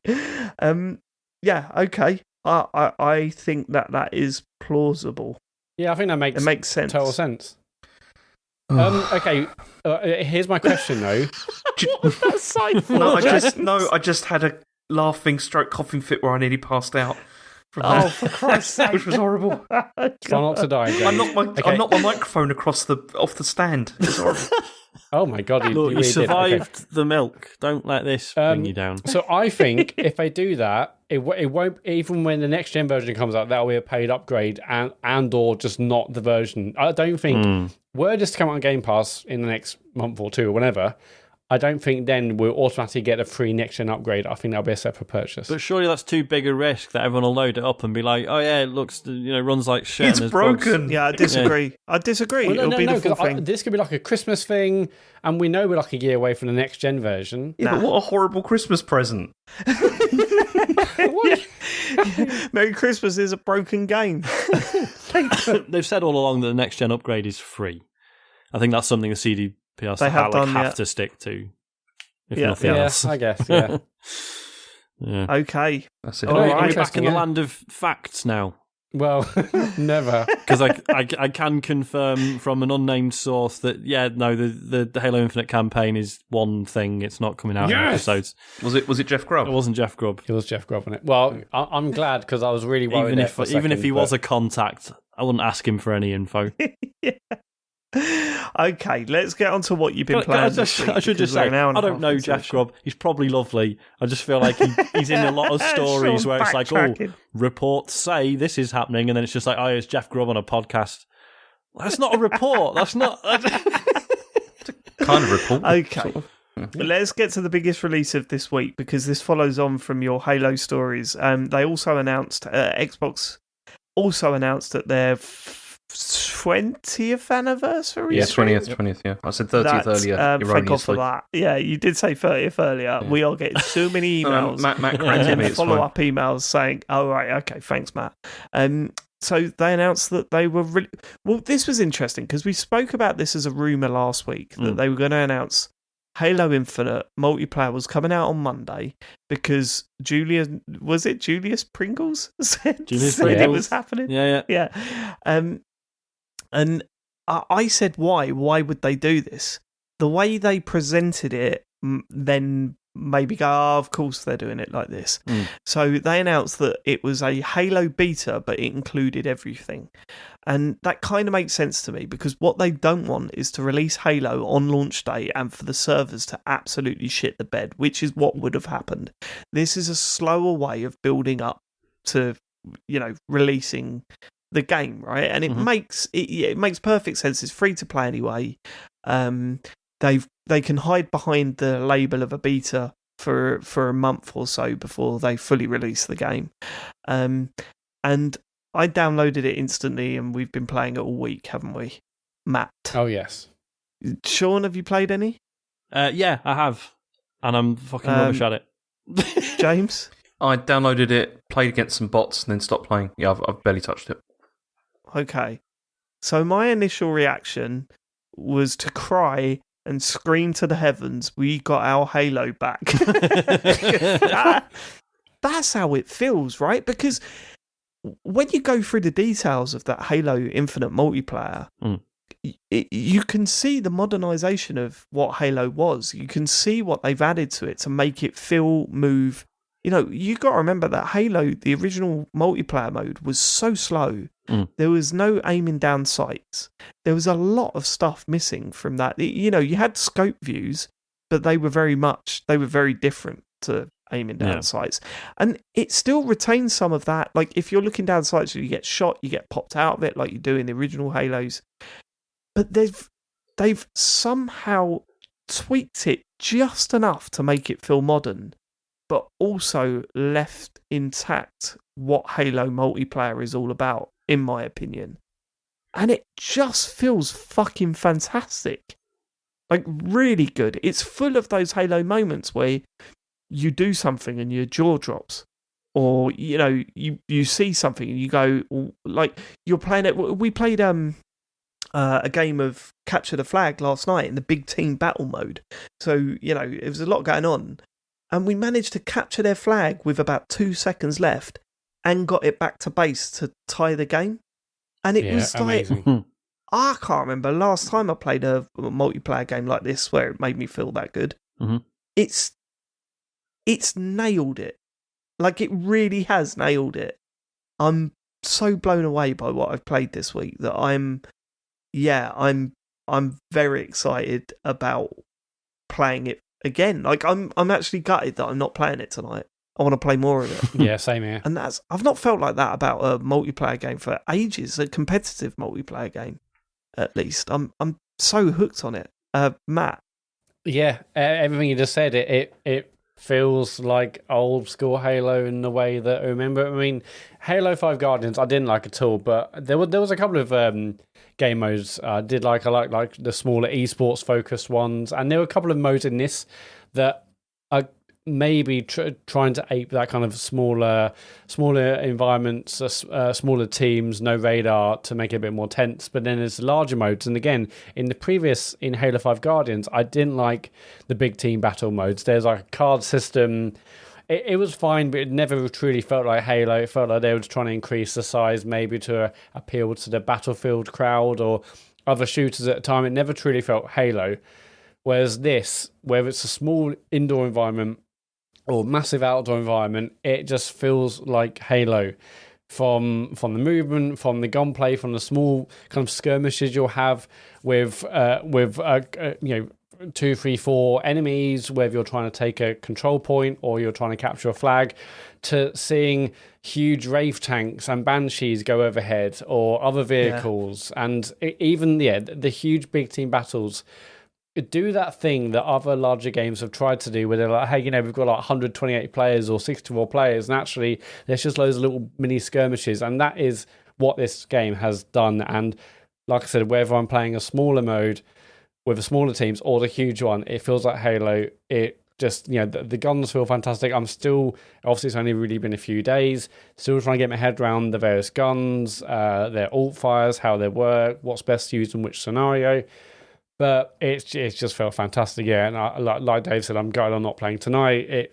This is a game I haven't felt like this about a game for a long time. I just want to play it every night. And I mean, that's it. When we first started playing, when we first started playing, we were playing those 4v4 quick play games where it's way more considered.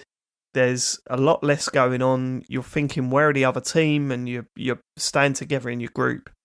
We played about 3 or 4 games of that, and then we said, should we try Big Team Battle? So we tried that, which I don't know how many aside it is on that, actually. Is it 8 or is it 12? No, yeah, it's not 8. Yeah, it's 12 or more. It's pretty big. No, yeah, I think it's 12 or 16 24, 28 players. So yeah. Right, okay. So we tried that, and the first time I walked out into the centre of the battlefield in that, and I saw turrets going off, tanks going off, warthogs, everything kicking off, I thought, oh my God, this is, like, it's intense seeing that much action on your screen. And it in a way, it reminded me of Battlefield 3. Like, the first time you go out in Battlefield 3, you're like, fucking hell, look at how much action's going on in this area. Whereas, like, Battlefield in recent years expanded more players or whatever, and it either got too manic or too spread out, where the maps were just so massive that you didn't really get that feeling of this huge battle going on. Whereas Halo sort of hits that sweet spot of the maps not being too big. You can get back into the action pretty quickly, and also there are a lot of players in that map. And I was just like, and it's very different, right? The two styles of gameplay in this multiplayer are very, very different, but both feel just absolutely spot on. Like, totally nailed it. It's crazy how good this game feels. Can I ask about the grappling hook? Like, how does that impact things? Because I quite enjoyed just playing around with it a bit. Impacts it a lot. And yeah, because it felt really nice to use, I found, when I was playing. Well, it's a power-up, right? So it's not something that you've automatically got when you spawn. You have to find it, equip it, and use it. And it's got a limited amount of use. But, I mean, we've probably all seen the videos that have been flying about on Twitter. But it adds an advantage to certain things. So if what are they called, are they wasps? The big flying they're not spaceships like that drones. You can shoot down. Yeah, they're like drones you could shoot down. And obviously, your initial instinct is get a rocket launcher, blow that fucker up. John snipes someone out of the cockpit, that sort of stuff.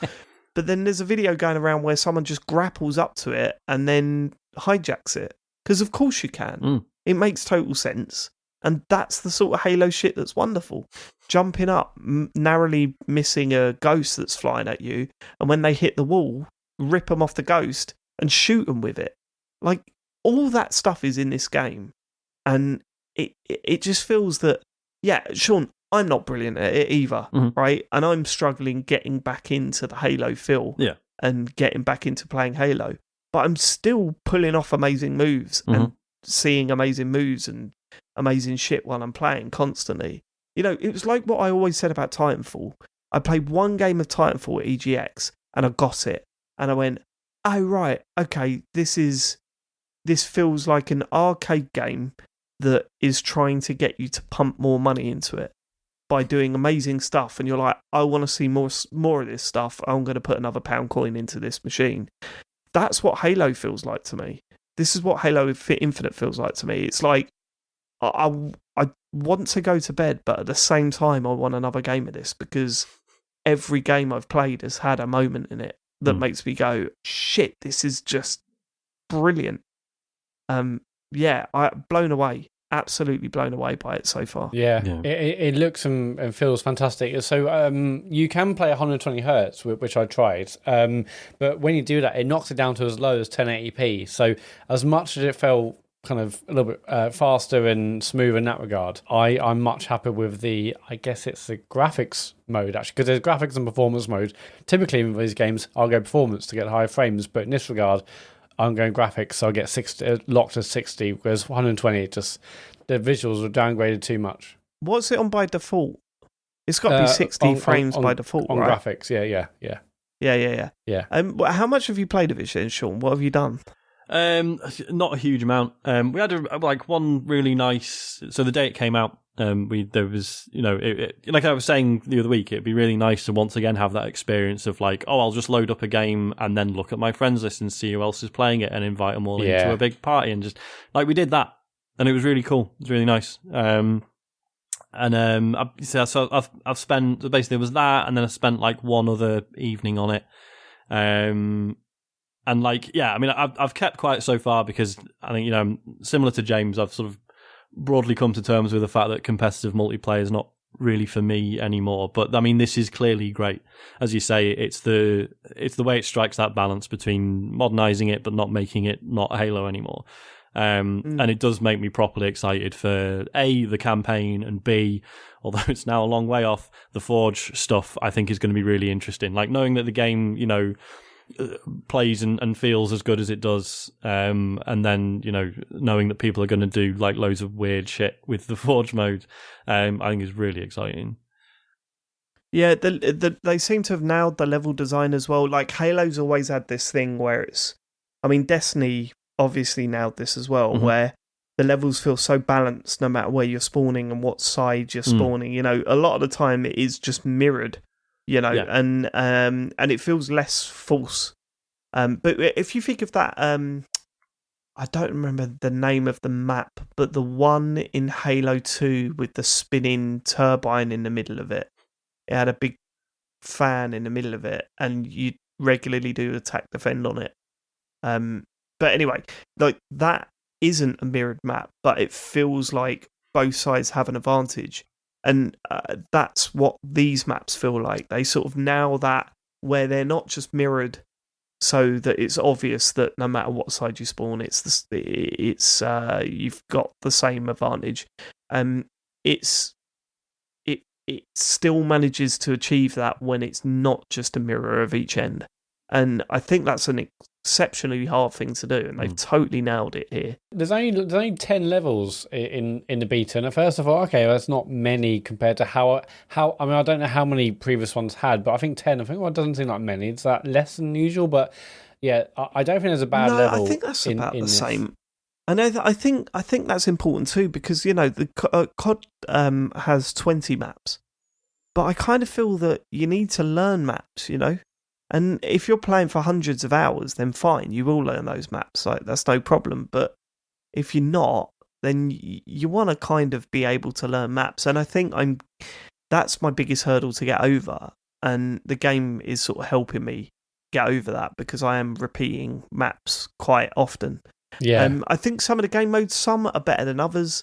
Like in Big Team Battle, I think it's very varied. There's the Seed one, where you've got to collect 5 of these sort of little canisters, take them back to base and install them into sort of a central console. You can nick canisters from the other people's base, but really there's a bunch of canisters sort of spawn in the middle of the map, and you've got to sort of get them back to your base is the idea. I think that's a little bit tedious. And I think that's great because there's 3 rounds.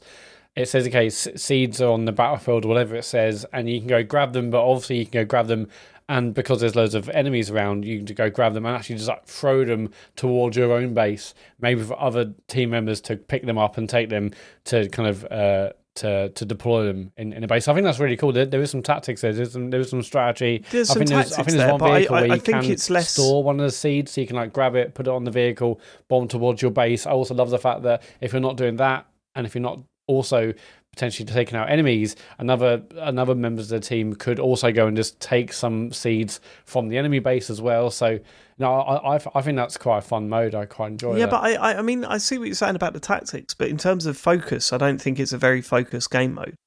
Like, it does feel a little bit like... You as a squad, or I mean, ultimately, I think you as a team kind of need to have a strategy, but you can't do that because you're not...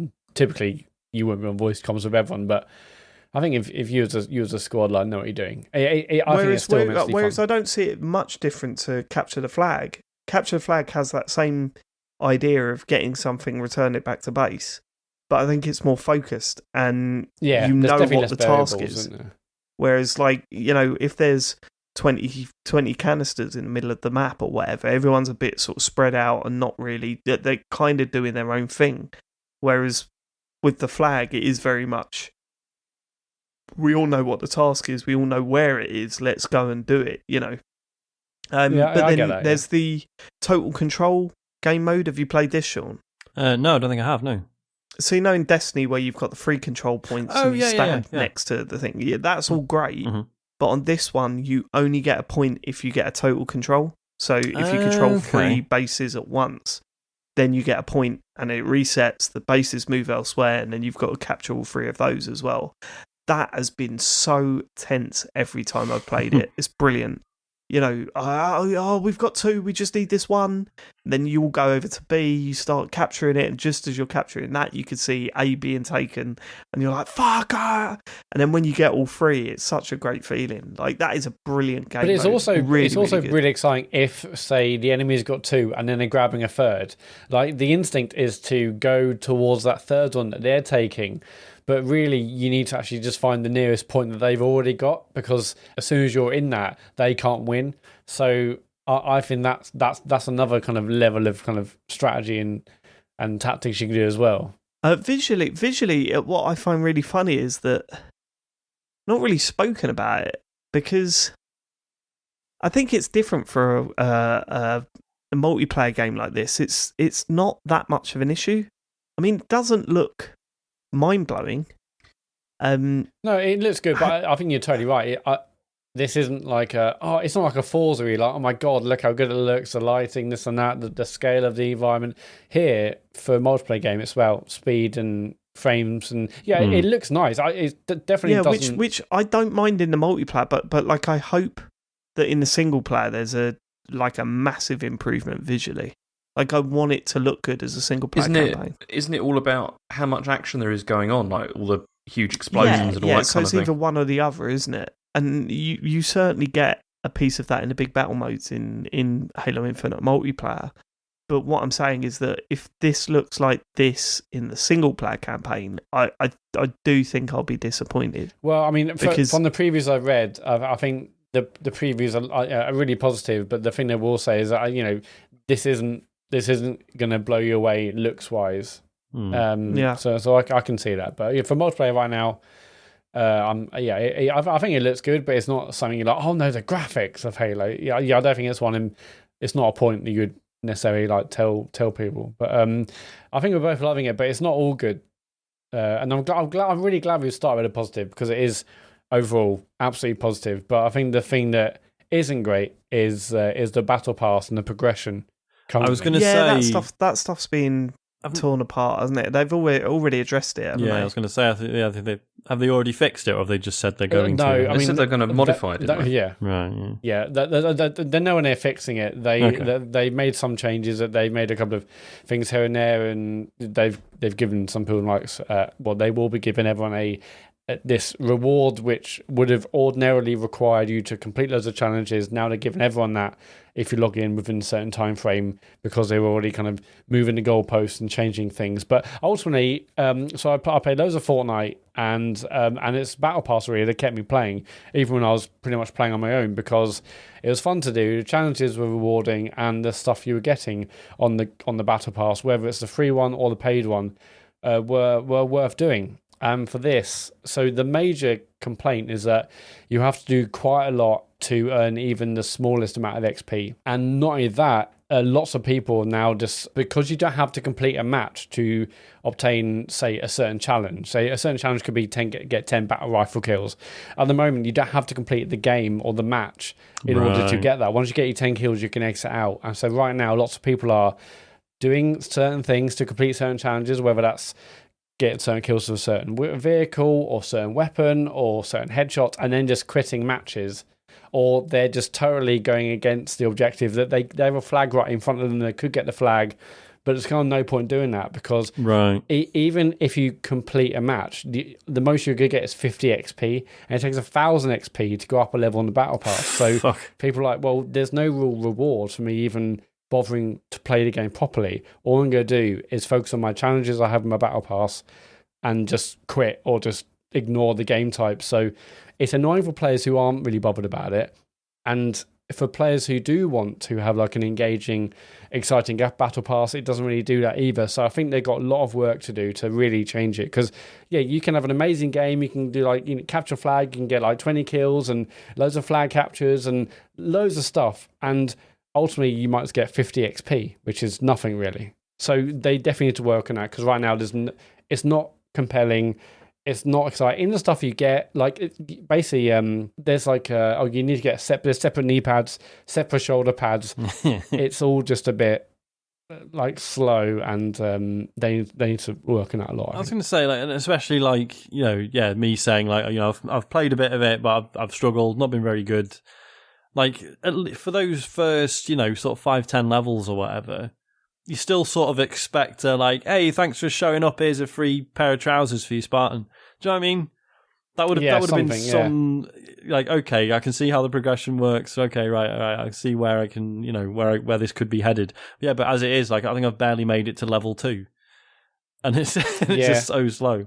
I guess what's different about this? For ages. What's different about this? I mean, basically, so we're currently in season 1, and that ends in March or something. So I do get that they don't want people to blast through 100 levels now, technically before the game's even meant to come out, and then they go to until March. So I get that they want to eke it out, but there are hopefully much better, cleverer ways to do that. And to reward people to actually play the game. One, they absolutely need to make it so you have to complete a match. You can't just do the thing and then piss off, because it's just not helping anyone. Yeah, I mean, I'm obviously still loving the game. It's just that the actual progression and rewards you get from playing the game are just incredibly slow. So at the moment, it's not about, you're not playing the game to get through the battle pass. You're not playing the game to get the cool rewards. That's so slow and not very rewarding. Actually, that's just a small byproduct. The main thing is you're playing the game for the game itself, which ultimately I guess is what we should be doing anyway. Yeah, and to be fair, this is technically a beta, so for that to be the one thing that really sticks out sort of suggests that the rest is pretty fucking good. There are some other minor negatives. There's a few bugs here and there. I've had moments where all sound effects have dropped out. Really? I can only hear my own, so it kind of makes the multiplayer unplayable. And there's that time it didn't count your 6 kills. Yeah, okay, Matt. Right, this is a situation where on my screen it definitely looked like I killed someone, and it didn't show up on my kill list. Weird, just once. Funny. And then Matt has been digging me out every night, going, "Oh, is it not you counted your kills?" Or whatever. And I thought, Matt, hold on, I've finished above you in the scoreboards every game. Stop digging me out. The others can dig me out all they want, because they're thrashing me in terms of my scores. Not about you. All right, are we going to talk about the story about how you said the top tier of ranked mode was oink? What? Are we going to talk about that? Well, What well, I wasn't going to bring up on this show, but okay, fine. Go on, what's the top tier called? Onyx. And then what did you announce it as when you were telling your mates? Oinks. I was like, oh yeah, I forget the Oinks, Onyx. Yeah, and that's me now. I'm now. It's Oinks The road forever. to Oinks. I mean, that's the show title, isn't it? Yeah, it might have to be. I've had a couple of moments where the game is just completely locked up, and not only does it lock up the game, it locks up the Xbox. But as you say, beta stuff. That's why this is kind of a good idea, because I'm looking at it and going, oh, well, it is a beta. Even though it's not, it's the full fucking thing. It's still part of me going, well, it is a beta, we'll allow it. Also, I really, really hate the noise it makes when you, like, scroll down in the menu. When you, like, if you're pressing down on the menu or whatever, it makes this sort of electronic sort of beep sound. But when you're wearing headphones, it sounds like it's just scratching the back of your skull. Ooh. And it makes me go, I don't like doing it. But... Yeah, I think I might be the only one that's sensitive to that sound. But if you've experienced that as well, please get in touch. Especially menus. Menus is another thing I think they're doing to fix, because it like when you do it is confusing, a new bit of armour, there should be a button to say equip now, rather than me going back to the customise menu and hitting every single option to see if there's anything new in there. Because you say, hey, go back like 3 layers. Like, what is that thing I've earned? And they should be, okay, just, customise now, or,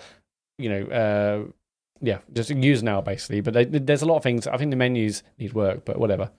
Yeah, I think you've got to go back 3 layers of menu just to get to sort of basic options. It's really strange, but you know what? Whatever. Halo's back. It feels fantastic. I think you're right, though, Sean. I think the fact is, like, the actual core gameplay is fantastic, and it's just these other bits around the edges that they need to work on. Yeah. So I think that's pretty good for. The music as well. I was going to say, can we talk about the music? Because I don't dislike it, but it's a strange choice to just be like, yeah, let's get some sort of explosions in the sky / 65 days of static / this will destroy you sort of thing going on. It's very, very odd. But no, I don't find it odd at all. It gets me so fucking pumped. Yeah, I want to go to a Halo concert now, because it's just like it's not like to hear the old Halo music. This is almost like a gig. Yeah, it would have sucked if you loaded it up and it was going. Oh, for fuck's sake! Again. I mean, the campaign mode will do that, of course, and I want it for that. But I mean, yeah, sure. No, Dave, you just doing that thing made my skin crawl. I'm really glad it's not doing that. Did it remind you of that guy in that dating show that sung the Halo theme? Which was awful.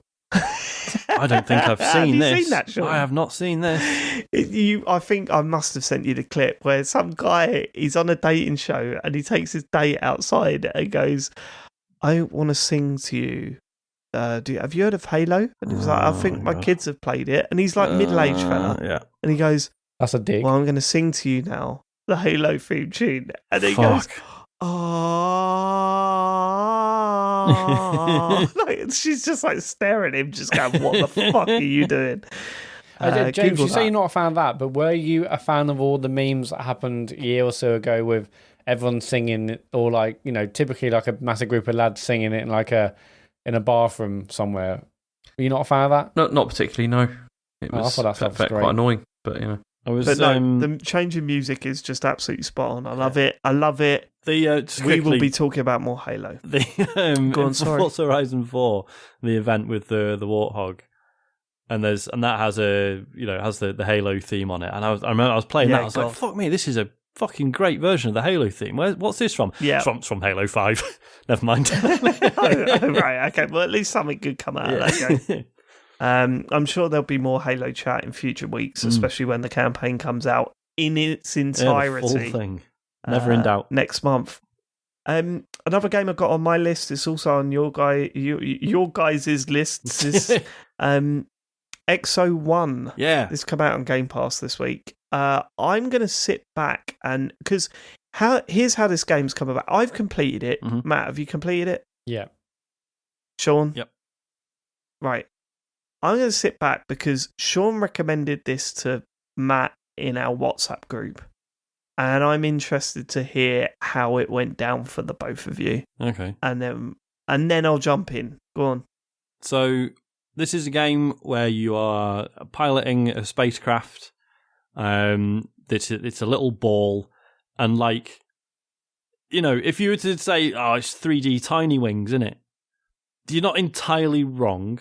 Because it's totally all about... Yeah, I thought that was the first thing. It feels that exactly like This that. is 3D Tiny Wings. Because it's all... Yeah, so it's all about... Certainly initially. It sort of changes up a bit later, but initially it's all about the fact that this ship's ability is that it can... So it can glide across the ground, but also it can make itself way more dense, right? So you're sort of looking for sort of downward slopes in the landscape, and then you hit the trigger, and then so you come crashing down.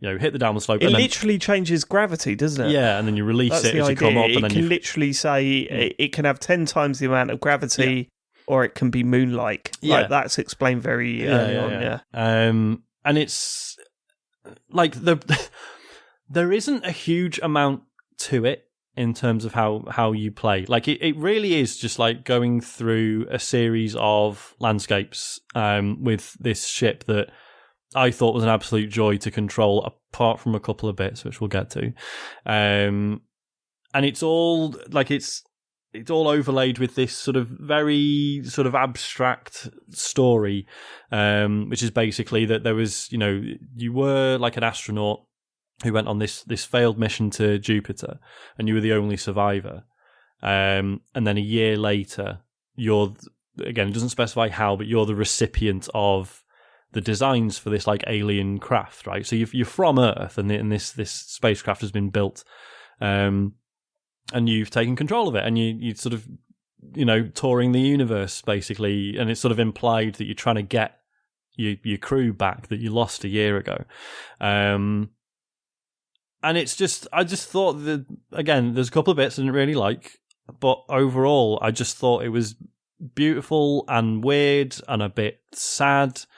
Like, I just, you know, I think the soundtrack's absolutely gorgeous. I think the way it looks, again, you know, there are some bits where, you know, if you get in sort of too close to certain bits of the architecture or the you know, the landscape or whatever, then it sort of falls apart a little bit. But like the atmospheric effects and the clouds and the lighting and stuff are just absolutely stunning. There's, you know, there's some, you know, like sort of set pieces that, again, I won't spoil, but I just thought were absolutely stunning.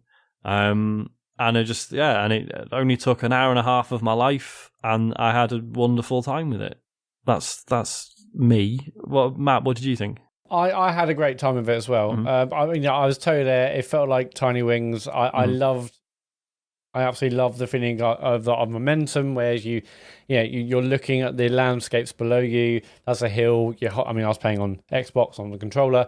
Hold down right trigger, whatever it was, to suddenly like change into a ball, and you like fly down and let go as you go like towards up, you know, towards a ridge, and then once you're off that into air, changes to a disc. It just, all that, the momentum and the speed and like hitting like the, you know, speed of sound, that all felt amazing. And like even towards the end, again, it's not a long game, but I was enjoying that mechanic from minute one until the end, really. That sensation of getting like a proper dive, and then when you start breaking the sound barrier and stuff, so good. It's absolutely fantastic. Yeah. I think soundtrack wise, I was hoping for more. I thought there was every opportunity for it to like almost get me emotional with like some particularly good soundtracks and the visuals and the kind of stuff you're doing or not doing over these incredible kind of space landscapes or environments. It never truly got to that next level. I mean, it doesn't have like the kind of soundtrack of like an Outer Wilds, and this is probably an unfair comparison, but you know, like a Hans Zimmer, like a Interstellar. Maybe I wasn't expecting that exact quality, but I thought there'll be a bit more epic soundtrack. So it was good, but it didn't blow me away. I thought it was a joy from start to finish, apart from one level where I was like, okay, what am I supposed to do here? Everything feels quite natural. Is it the tree one where you got to go up? No, the tree one was fine. I got that. I mean, it was different gameplay, but I got that. It was the one where I think it's Chronicles. It's basically where you're getting to the sun or near the sun, right? And there's loads of asteroids. What? Yeah, I thought that was really straightforward. I thought, okay, there's a bunch of asteroids. Okay, so what I'm going to do is you go on an asteroid. You're in the gravitational pull of the asteroid or whatever it is, your celestial body. You whiz around it a few times and you shoot off to the next one. Well, I did that for the first three. And the last one, I just couldn't get off the asteroid. I'm like, how I can't get anywhere near like the end point of this level. So I googled it and I was like, "What?" And loads of other people saying like, "This level's impossible. What the hell am I supposed to do?" And other people like, "I'll just start a level again and just go straight from the beginning of the level and go straight to the end point." Like anyway, for whatever reason, I felt a bit stuck. Everything else felt so natural. I knew what to do. There's no explanation. There's no tutorial. You just kind of feel your way through, and the whole game felt natural in that regard. Whereas this, I'm like suddenly jolted into, hang on. I thought I knew what this game mechanic was going to be, given what I played previously, but for whatever reason, that tripped me up. But did that level do anything for you, Sean? So I was okay with that level. It was the tree level that I didn't like as well. And I think in either case, it's a shame when that friction does present itself, because as you say, it's that sort of like, oh, I don't really know what I'm doing or where I am, but I'm just sort of feeling my way through it. It's obviously intentional because that's what the pilot is going through and what he's thinking and feeling, it's it really snapped me out of it, really. Felt, okay, I'm kind of, it's a game, of course it's a game, rather than just like a bit of an experience. But story wise, I mean, hold on, when you say the pilot, what are you talking about? The character that you're playing as. Do you think someone's in that ball? Yeah. Well, I mean, it's not. Okay. It's sort of implied that you can't physically be in there, but yeah. I think you very much are the survivor of the Jupiter incident, yeah? No, I thought the survivors were still on Jupiter. Right, okay, so this is leading on to my view of the game, okay. Right? So I thought it was great. I really enjoyed my time with it. Mm-hmm. But I also had this frustration at the back of my head, thinking this, with a few minor adjustments, could have been an enjoyable experience to like a really legendary game. Mm-hmm. And my main criticisms are twofold. The first being, I think some of the level design is shonky. Mm-hmm. Specifically talking about that well, there's two levels that I thought could have been designed in a better way to indicate to the player what you should be doing and where you should be going. The first being that big open beach area. The one where there's the mountains and then there's the beach, and I had there's the power up at the top of that sort of boulder thing, right? And it took me ages to get, and then when I got it, I was like, right, where am I supposed to go now? There was the level in the forest, as we talked about. It felt like I glitched my way up there. So there's a level where the exit to that level is at the top of a mountain. And I don't know if you did it this way, but there was like some long bark. Yes, you're supposed to travel up there. I sort of forced myself up. I assume that's what that was the route. It really felt like I was struggling to get up it. There were times where I was like, I should have fallen off them, but I didn't really. So it felt like I was kind of glitching my way up there. Mm.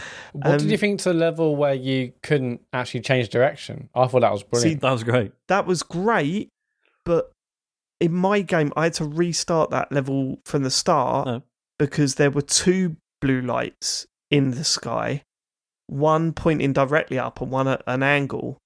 But when I tried to go to the one at the angle, it did that thing where it was like, you're going the wrong way, and it sort of turned the camera around to make me go back the other way. Yeah. And then, so I went over to the other light, and then it did nothing. So I thought something's gone wrong here. So I restarted it, went to the one with the angle on, and then got to the end point of that level. So I think, in terms of level design, there's a little bit of work that needed doing to get that sort of idea clear across.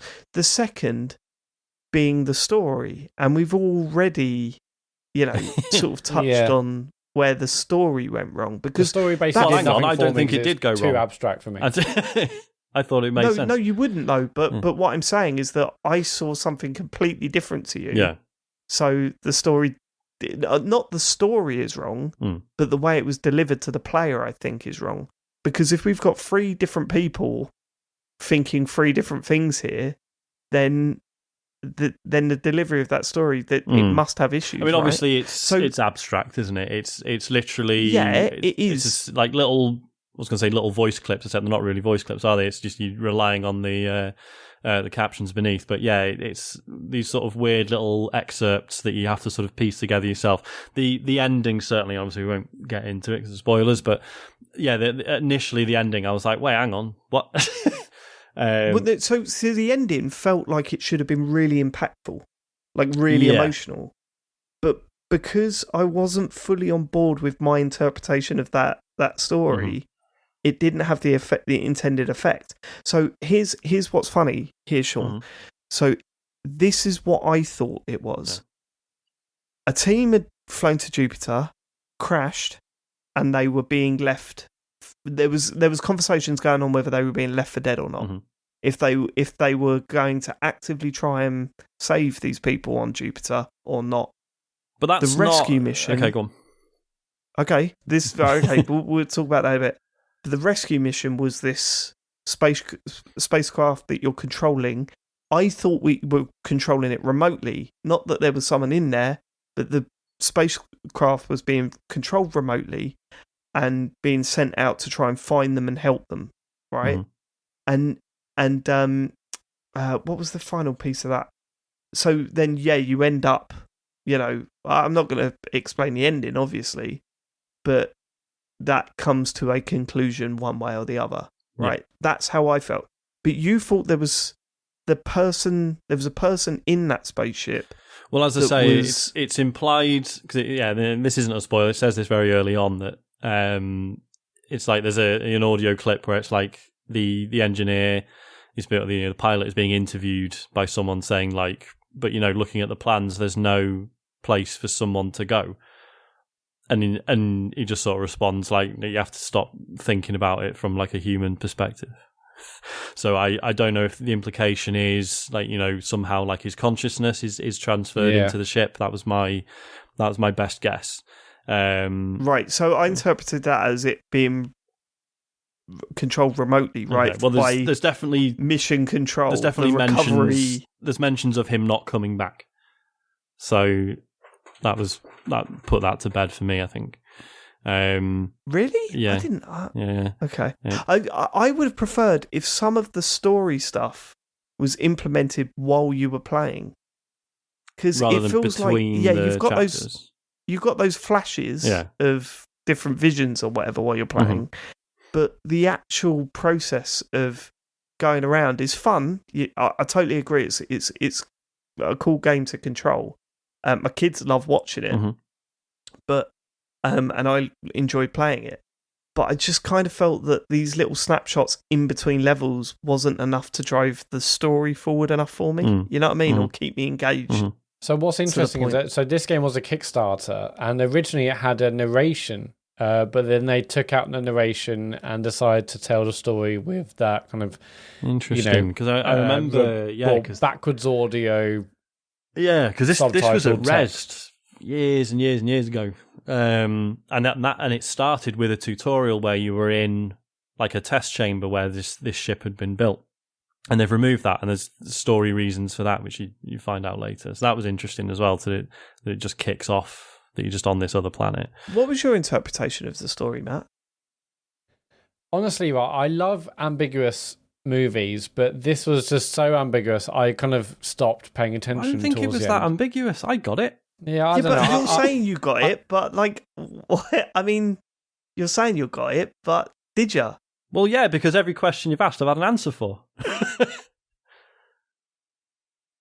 Is it not just open to interpretation? This, or is it? There is a certainty with it. No, there's a very. It's the way it's told. It's not really. It doesn't come across as a game that's open to interpretation, and I think mainly down to that last scene. The ending, because it's kind of like going, "Hey, look, here's how it concludes." Yeah, and I'm going, what concluded? Do you know what I mean?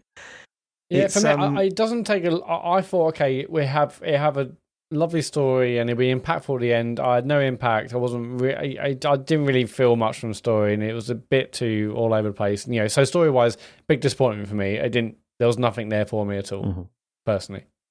Look, I loved it. I really enjoyed playing the game.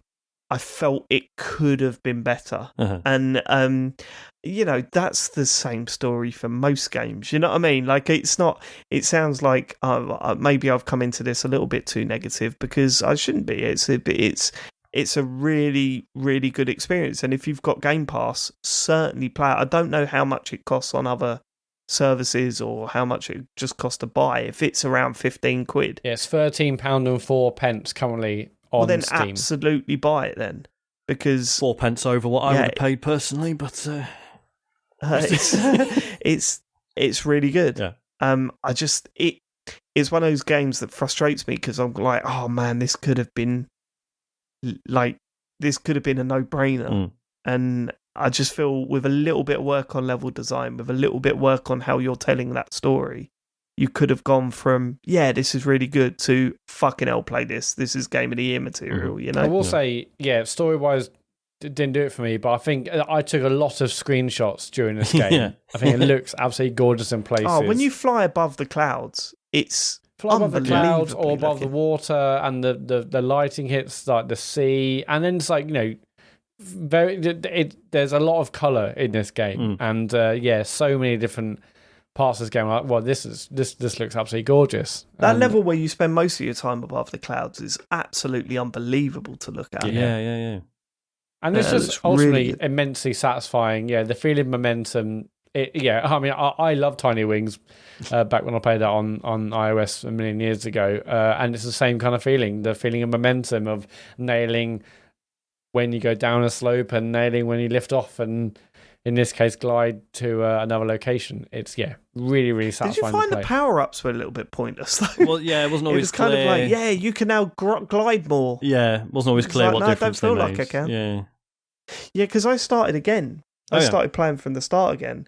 And when I glided for the first time, when I started again, I was like, this feels like it did at the end of the game, and it shouldn't feel like that. It should feel like I'm totally restricted.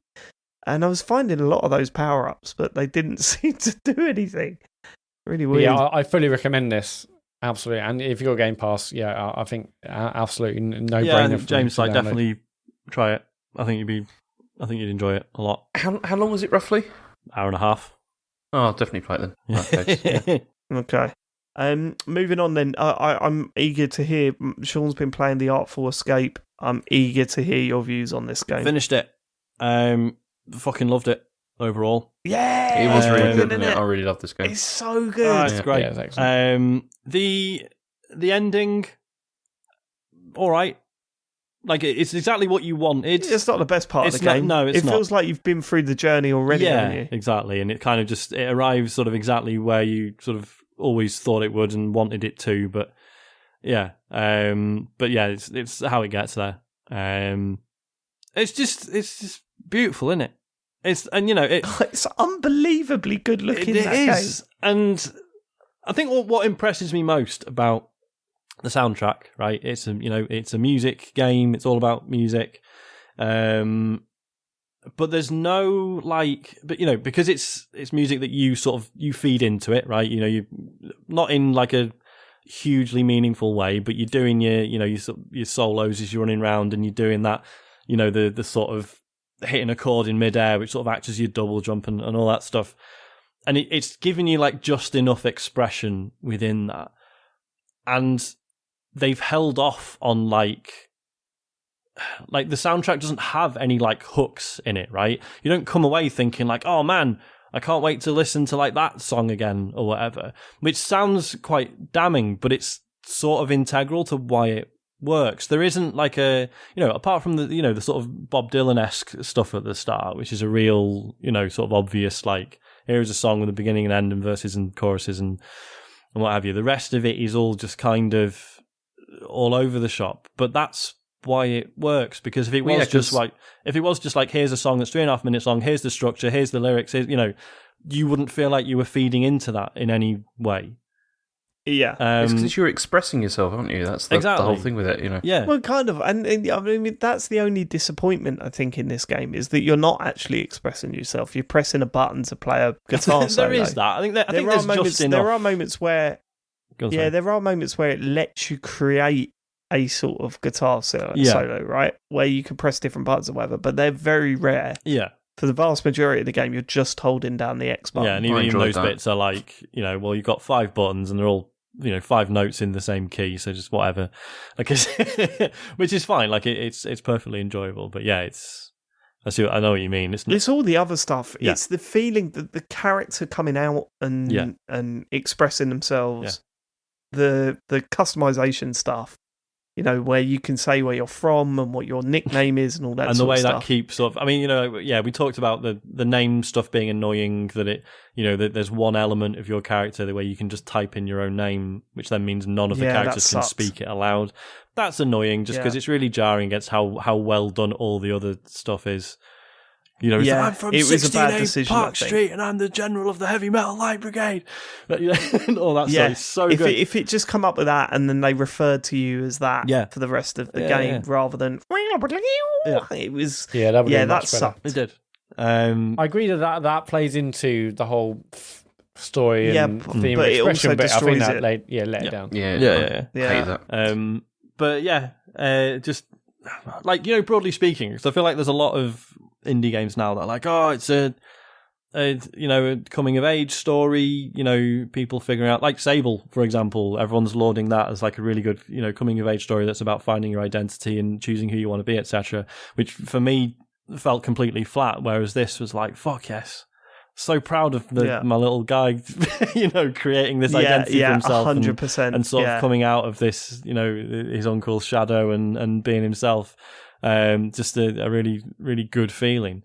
Really loved it. I also love that by the end, because obviously the game is full of, trippy visuals, but at no point is it not completely literal about what's happening? Do you know what I mean? Like you're not playing it and thinking like, oh right, has he taken something? And is that why all this weird shit's happening? It's like, no, he found this secret place and now he's on a spaceship and he's touring the galaxy. Fuck off.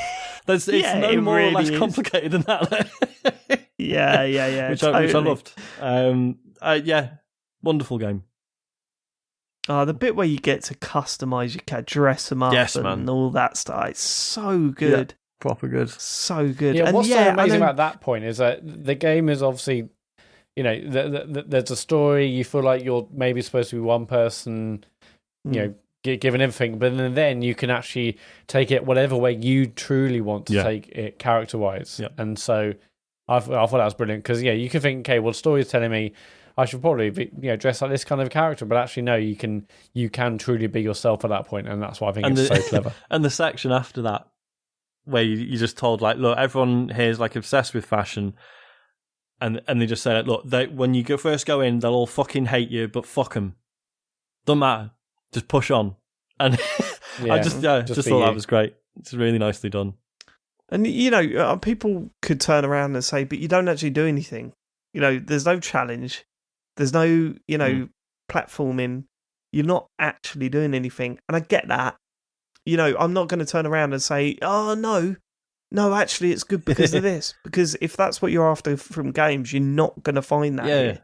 It's not that type of game. But for me, it didn't matter. That wasn't a concern for me, that I wasn't playing a game. I was sort of just pushing forward and enjoying all the visual treats that it had for me. It felt much more like an experience than a game, really. It really did, yeah. And again, with the music as well, there's some people that are saying, I don't like that type of music. Well, okay, fine. If you're at a point where you can't appreciate that type of music, regardless of how it's presented, then you ain't going to find any enjoyment here. See, I don't know, because this game is. I don't tend to like that end of like prog, stuff. I can't stand it. Sean. Whereas for me, this totally works. I can still look at that and go, "Fucking hell, it works," and it makes me appreciate that music a little bit. The sort of prog rock, the 80s style, like I mean, it is very much like David Bowie. It's the big hair, all that sort of stuff, and the costumes. David Bowie is Bob Dylan's nephew, and he wants to be David Bowie and not Bob Dylan. And because too. was Like Lightman supposed to be Hendrix as well? I thought maybe. oh god, Yeah. there's a lot of Hendrix Yeah, in there, yeah. yeah, for sure. But yeah, But again, and it's just great how it brilliant touches experience. upon all these, sort of, there's like real sort of, real life musical touchstones there without it being too blatant. I mean, the Dylan stuff is quite on the nose, but other than that, Yeah, it really is. Have you the soundtrack is on Spotify? yeah. Go and listen to those Dylan tracks, and it's hilarious. Oh, I know. How Yeah. on the nose. Yeah, they are. that's why I was saying it when I first talked about this on the show. It's really interesting because you sort of you open up the game and it's like initially it's like, oh my god, like this track's really beautiful, like this is great, and then 5-10 minutes into the game it's like, oh no, the main character really resents this style of music and this sort of and his uncle and all the rest of it, and then it's sort of and then when you look at the lyrics it's like, oh, this is like a parody of like American folk music. It's so sort of Route One, like, oh, it's fields and trees and rivers and shit. Oh, that's amazing. Like it's like it, and it's sort. But I also feel. I don't know if you felt this as well, but I also feel that it wasn't disrespectful. No, that's to that what's style of music fascinating. and the Isn't people it? that Yeah. like it. It's a loving It's tribute just that also that character doesn't like it. Yeah, exactly. Yeah, That's it. yeah. It's just not for him, and I think it's sort of. Yeah. And there's one bit of dialogue towards the end, which again I won't spoil, but it's just literally it's like two lines, two sentences, but it pulls that all back together really nicely, I thought. Yeah, it really does. It's a brilliant game. If you've not played it, definitely check it out. Again on Game Pass. But well worth it. If you sound like you might be interested in it, then I mean, just get it for how good it looks. Yeah, man. Because incredible moments in that game. I'm glad you enjoyed it. I was taking screenshots quite a lot. Oh yes, yeah, I took an absolute shed load in that. Speaking of music, Sean, what else have you been playing? Oh god, fucking hell! Sorry, I completely forgot about this. I was looking at the list, like, right, that's me, because we've gone in like a weird order. So again, not. Oh, I'm sorry. No, it's fine. I just didn't. I was like looking at it. I was like, brilliant. That's my last game. I'm gonna go to sleep now. No, so again, not really a game, more of an experience. But the Radiohead's Kid Amnesiac exhibition is now live. So for those who don't know, so Radiohead have done a double re-release of Kid A and Amnesiac. And one of the things they've done to celebrate this is that Amnesia. It's just Amnesia. Is it? It's not Kid Amnesiac. It's not. The album's called Amnesiac. I mean, Oh, battle of the Radiohead fans. It is called Amnesiac. Watch the album. out! Watch out! There's going to be some tutting. yeah, the album's called that, but this is called Kid A. No, you're absolutely right. Fair enough. Kid Amnesia, the exhibition. This is. I mean, this was on. Was it one of the State of Play things a while back? It was. So this was unveiled as being a PS5 thing. It's also on PC. Is it? It's PSVR, isn't it? No, that's Is it? That's not? one misconception I've already run into with It people. Should Yeah. be. Everyone's assumed it's a VR thing, but it's not at all. No. I thought it was. That's really weird. Yeah. I thought this was a PSVR game. You would assume that, wouldn't you? But yeah, so this is this virtual exhibition of tracks from both albums, along with like a bunch of artwork that was done by Tom York and Stanley Donwood, who's Tom York's friend from art college, who's always done Radiohead's artwork and stuff. And they've said, the only sort of rule was that they couldn't make anything new for this. It's all material that's from like 20 years ago when those albums came out. And it's fascinating for me. Like, for me, that the re-release is a strange one because like Kid A was a fucking huge album for me. Being, sort of 15, 16 at the time, like it was a really formative thing. And then Amnesiac didn't really like that much, which I think is a fairly commonly held opinion. Don't think Amnesiac went down that well. But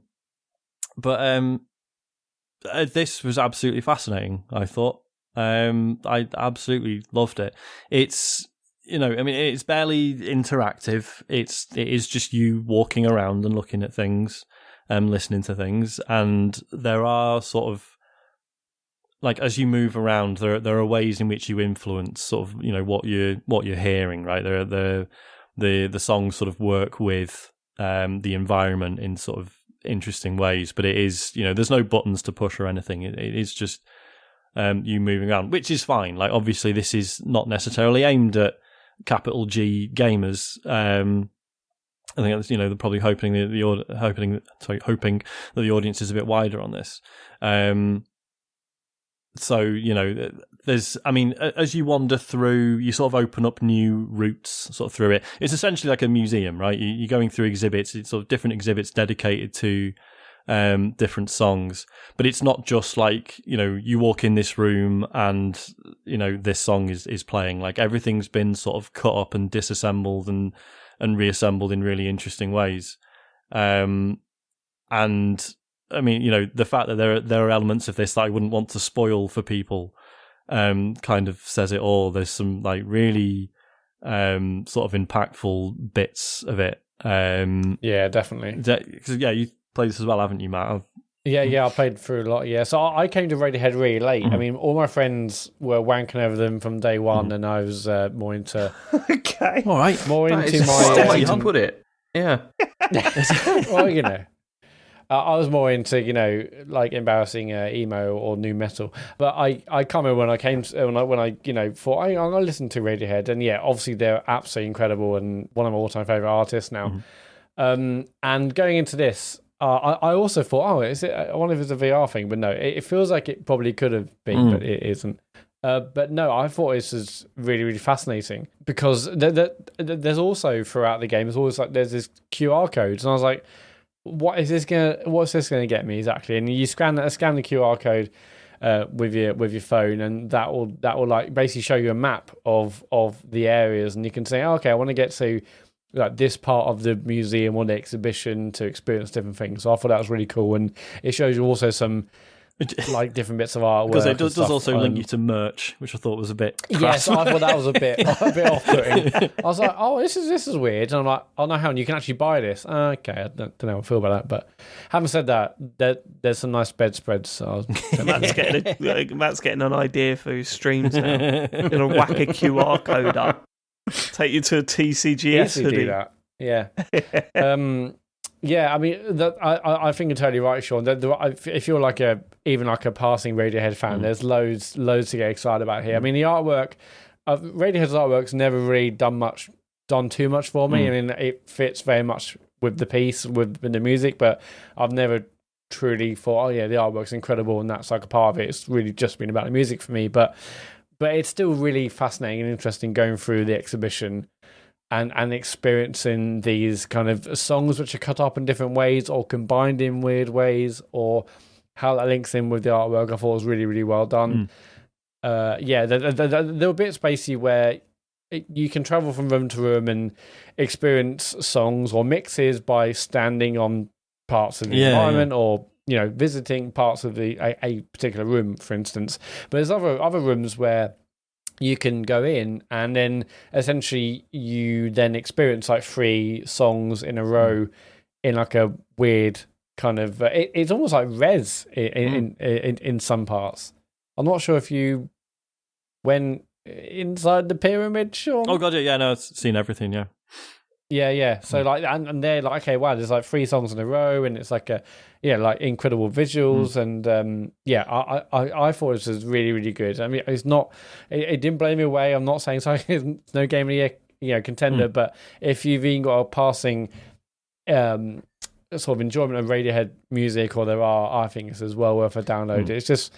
It's really good just to like experience a kind of museum or exhibition. It was really nice that, like, because, you know, like the whole Fortnite concerts thing, like, I think I find it very odd but very interesting. But there's been nothing that, you know, that I would be into. Plus, obviously, I don't play Fortnite anyway, and it's just, I'm glad this exists. I mean, obviously, this has still been, you know, sort of partly bankrolled by Epic, I think. But it's just like, right, cool. This is like another avenue for that sort of semi-interactive, I mean, not live in this case, but just an interesting virtual way of exploring like an existing, album, or 2 albums in this case.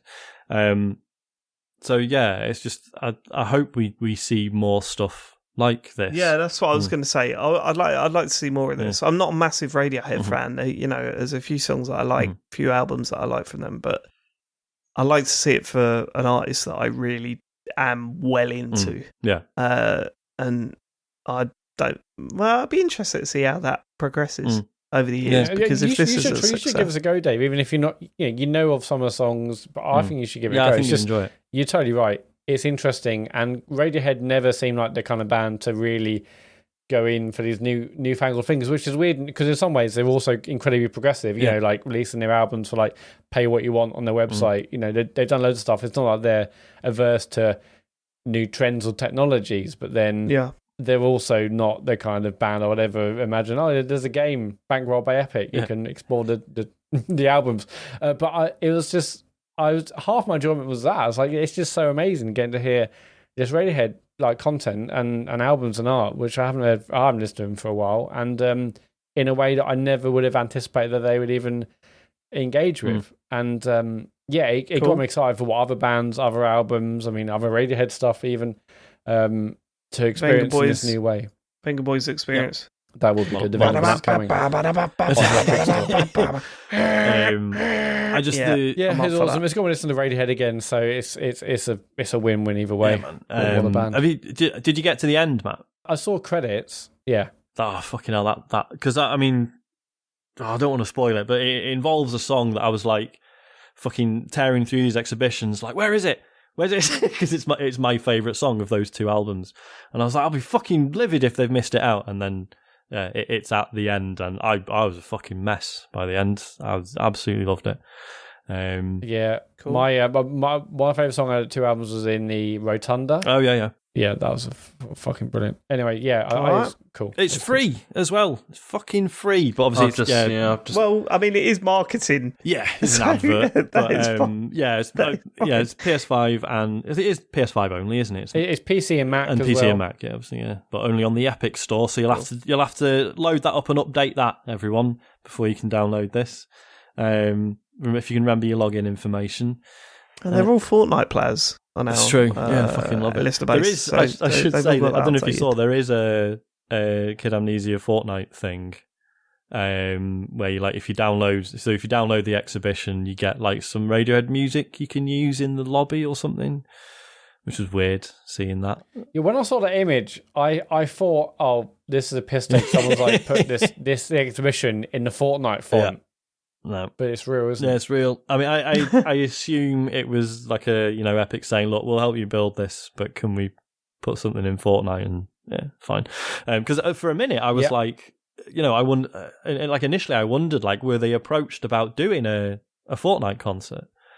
But then reading up on it, this was something they wanted to do as a physical exhibition at one point. Yeah, I was thinking that.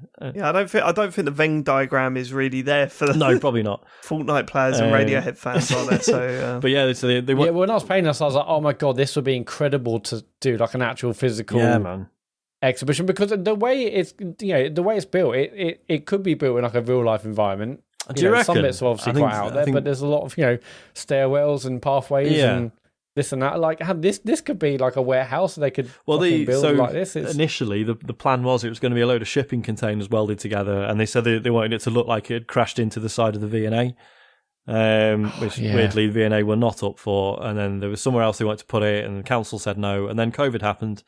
So and then they were in this phase of like doing everything virtually, and then someone said, "Well, hang on a minute. What if the exhibition didn't have to be a real thing and didn't have to adhere to real life, physics and what have you?"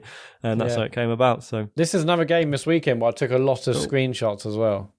Yes, I was sending screenshots to my dad. That's how I thought he'd be interested. I did that with the Artful Escape, though. Oh, did you? So, yeah. Right, okay, that sounds cool. It is. James. Yeah. You're last on the list, mate. Yeah, I mean, I'm in a bit of a weird state at the moment with games. You know, do you ever get into that sort of thing where it's like you're not sure what to play next, and everything you try, you just like don't feel it, like really? Mm-hmm. I'm kind of feeling like that at the moment about things. Like I tried. Have you not played Forza Horizon? Yeah, yet? that was one of the ones I played. I played it and I was like, yeah, this is good. I'm quite enjoying this, but I just don't feel like investing like loads of time into it at the moment. It's just That's mad. I know. I can't stop playing it. I know, but this is the thing. Like, I mean, Asher has been playing it. Like, he's played it way more than I have. He's loving it. He thinks it's fantastic, and he's been really into it. But for some reason, I'm just finding it difficult to sort of latch on to anything at the moment. I don't really know why. I finished Call of Duty Vanguard the other day, which you've done as well, haven't you, David? I think I have finished a campaign of that. That is, it's a strange one, isn't it? It certainly front loads its good missions. Yeah, I mean, it does. It definitely starts out strong, and I kind like the switching between characters thing kind of works because it's like you have a team of people that are working together. It then comes together at the end, like the end of the game, where you're all working together. Yeah, that last mission where you're switching between the characters, I thought worked quite well, to be honest. That was good, but then I think the problem with this is the whole game to me felt a bit like offcuts in the sense that it was like they sort of had ideas for things from other games and they just that they hadn't run with before. Oh, really? Yeah, it didn't. It felt very incoherent to me, like the whole thing. Apart from the Stalingrad stuff, which I thought was brilliant. That was great. It felt more coherent. To me, I find that surprising because to me it felt more coherent than a Call of Duty game has for a long time. Really? I mean, I thought the last Black Ops game was really. I thought it was very good, like the last Black Ops. Yeah, it was decent, but I still didn't fully follow the story like I did with this one. No, the thing is with this one was that the problem I had with it was that you had all these sort of flashbacks so that you got the idea of where these characters have come from, but I didn't think that they spent enough time with them actually all working together to really make them believable as a team. The team stuff doesn't really work, does it? Yeah, you don't see how they meet up and all of that. Yeah, you're right. Like, it could have done with probably about another maybe 3 or 4 missions there, really, to sort of get an idea of like why they care about each other, why they're working together on this, and you just don't get that. And I mean, no, you don't. As you said, like the last mission was good. Like it was okay, but in general, I found the game. It was quite forgettable, really. Like it's not one I'd remember. Apart from, as I said, the Stalingrad stuff was great. They were some very good missions. Yeah, both of those missions was really good. Yeah, but the rest of it was good. But yeah, at the moment I'm just struggling to really get into anything. I mean, the other day because I finished Metroid Dread obviously like a couple of weeks ago, and I was like, okay, well I want to play something new on Switch, and I finished what's it called, The Great Ace Attorney, like the first. There's like that came out recently as like a double pack, and I finished the first of those, and really didn't get on with it very well actually, which is strange because.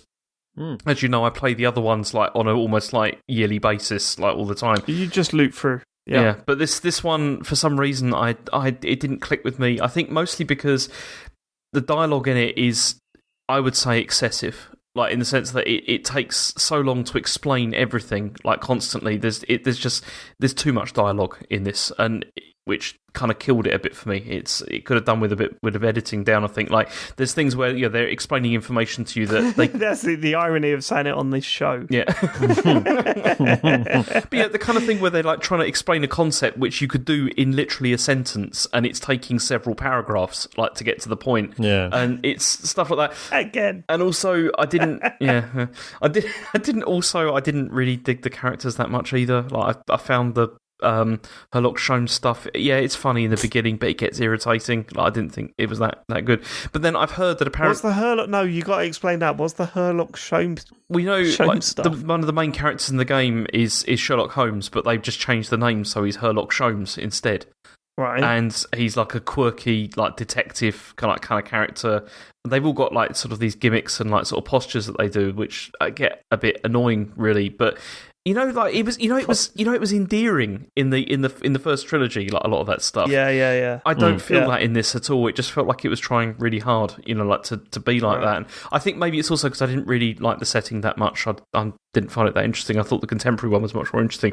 But then I've heard that apparently the second game in the set is significantly better than the first, and that if you've played the first, a lot of the stuff in the second makes more sense because it's all set up really for the second game. So I'm looking forward to playing it at some point, but I need a break from it. But then I just thought, okay, well, I'm done with Metroid Dread, so now I thought I need to, Bloodstained came out ages ago. The what's it called? Yeah, and the one that was. The Kickstarter one, and I've had that for ages, and I keep meaning to go and play it, and I started playing that, and I was like, oh, I really should have played this before Metroid Dread, because this is just not fun, to play, really. It feels horrible, and just, I don't know, I'm in a weird state. I don't know what to play next. I really don't, and it's just odd. I'm in a strange state. Are you looking forward to the Halo single player?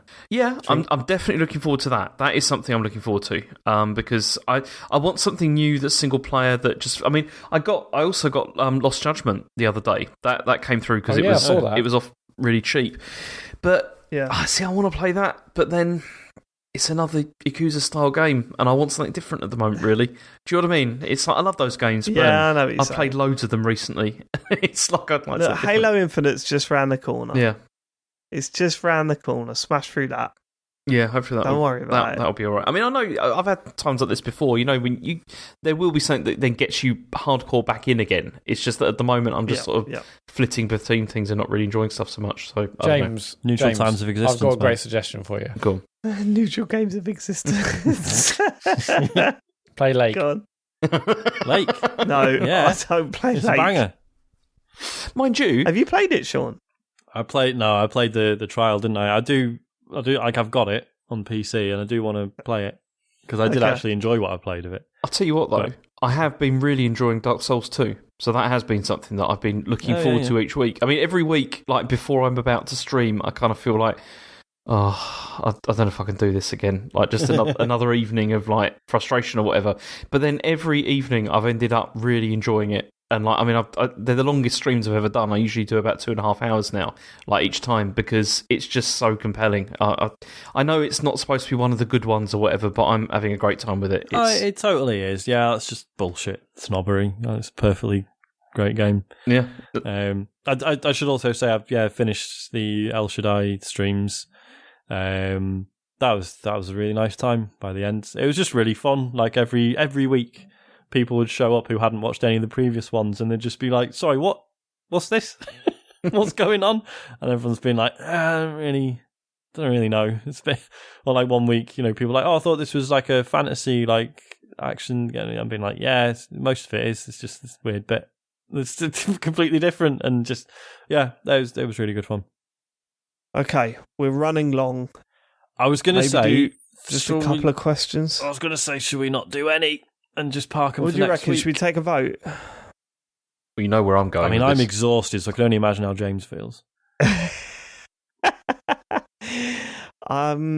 I think we should do one. One? Yeah. One question. All right. Maria Mendia, always good value for money. Last one. The TCGS Courtney Love fans. Playing Diddy Kong Racing after hearing you chat about it last week, I must say it feels nice to bounce away from collisions unscathed, if only this slight annoyance were the biggest risk on actual motorways. The implementation of which zany game mechanic would make your daily lives safer? Oh, obviously. Lives. Well, I was going to say healing from any injury by crouching behind some crates for 2 that'd be seconds. nice, wouldn't it? Yeah, that would be sort nice. out my back right now. Would be nice. Have you got a full red screen now with the? Have you got that going on? It's flashing a bit, and it's it's oversaturating. It's not good. Double But jumping. Lives is better than that. You just think, oh no, I'm dead now. All right, it's all right. I'll go again. It's fine. Go again. Yeah, but what if you knew you had a set number? All right, you got 5 lives, and you've got your natural lifespan. In which what happens when you die in natural causes? Do you just lose a life? Start again from the beginning, don't you? No, because you go back to the last checkpoint, which would just be 10 minutes ago. Oh, great, I'm still in hospital. Yeah. Oh my god! In that regard, what if life had really annoying checkpoints where you got to go for a cut scene, I've got to do the wedding again.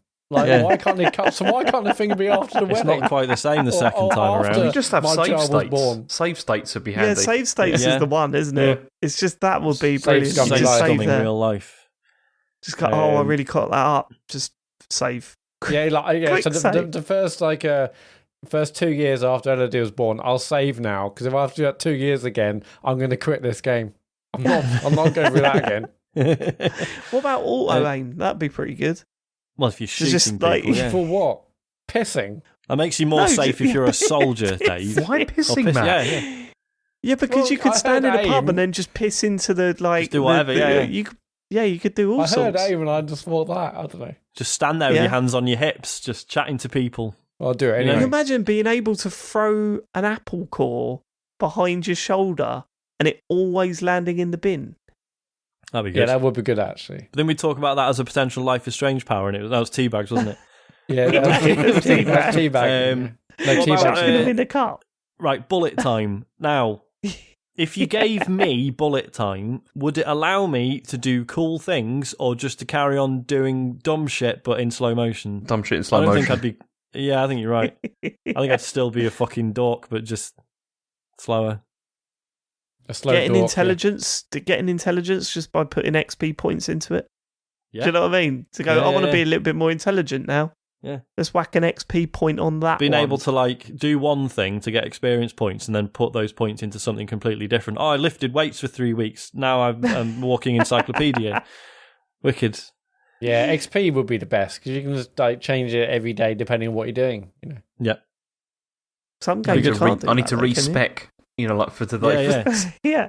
I'm I going think to everyone wants to guys. respec, right? Everyone gets to like 35 and realizes they've focused on all the wrong things. If I No, could that's not true. completely change my personality and looks, Sean, Yep. I would absolutely take that option. Okay, character editor. Brilliant. Yeah. Yeah. Yeah. Just go straight back to character creation.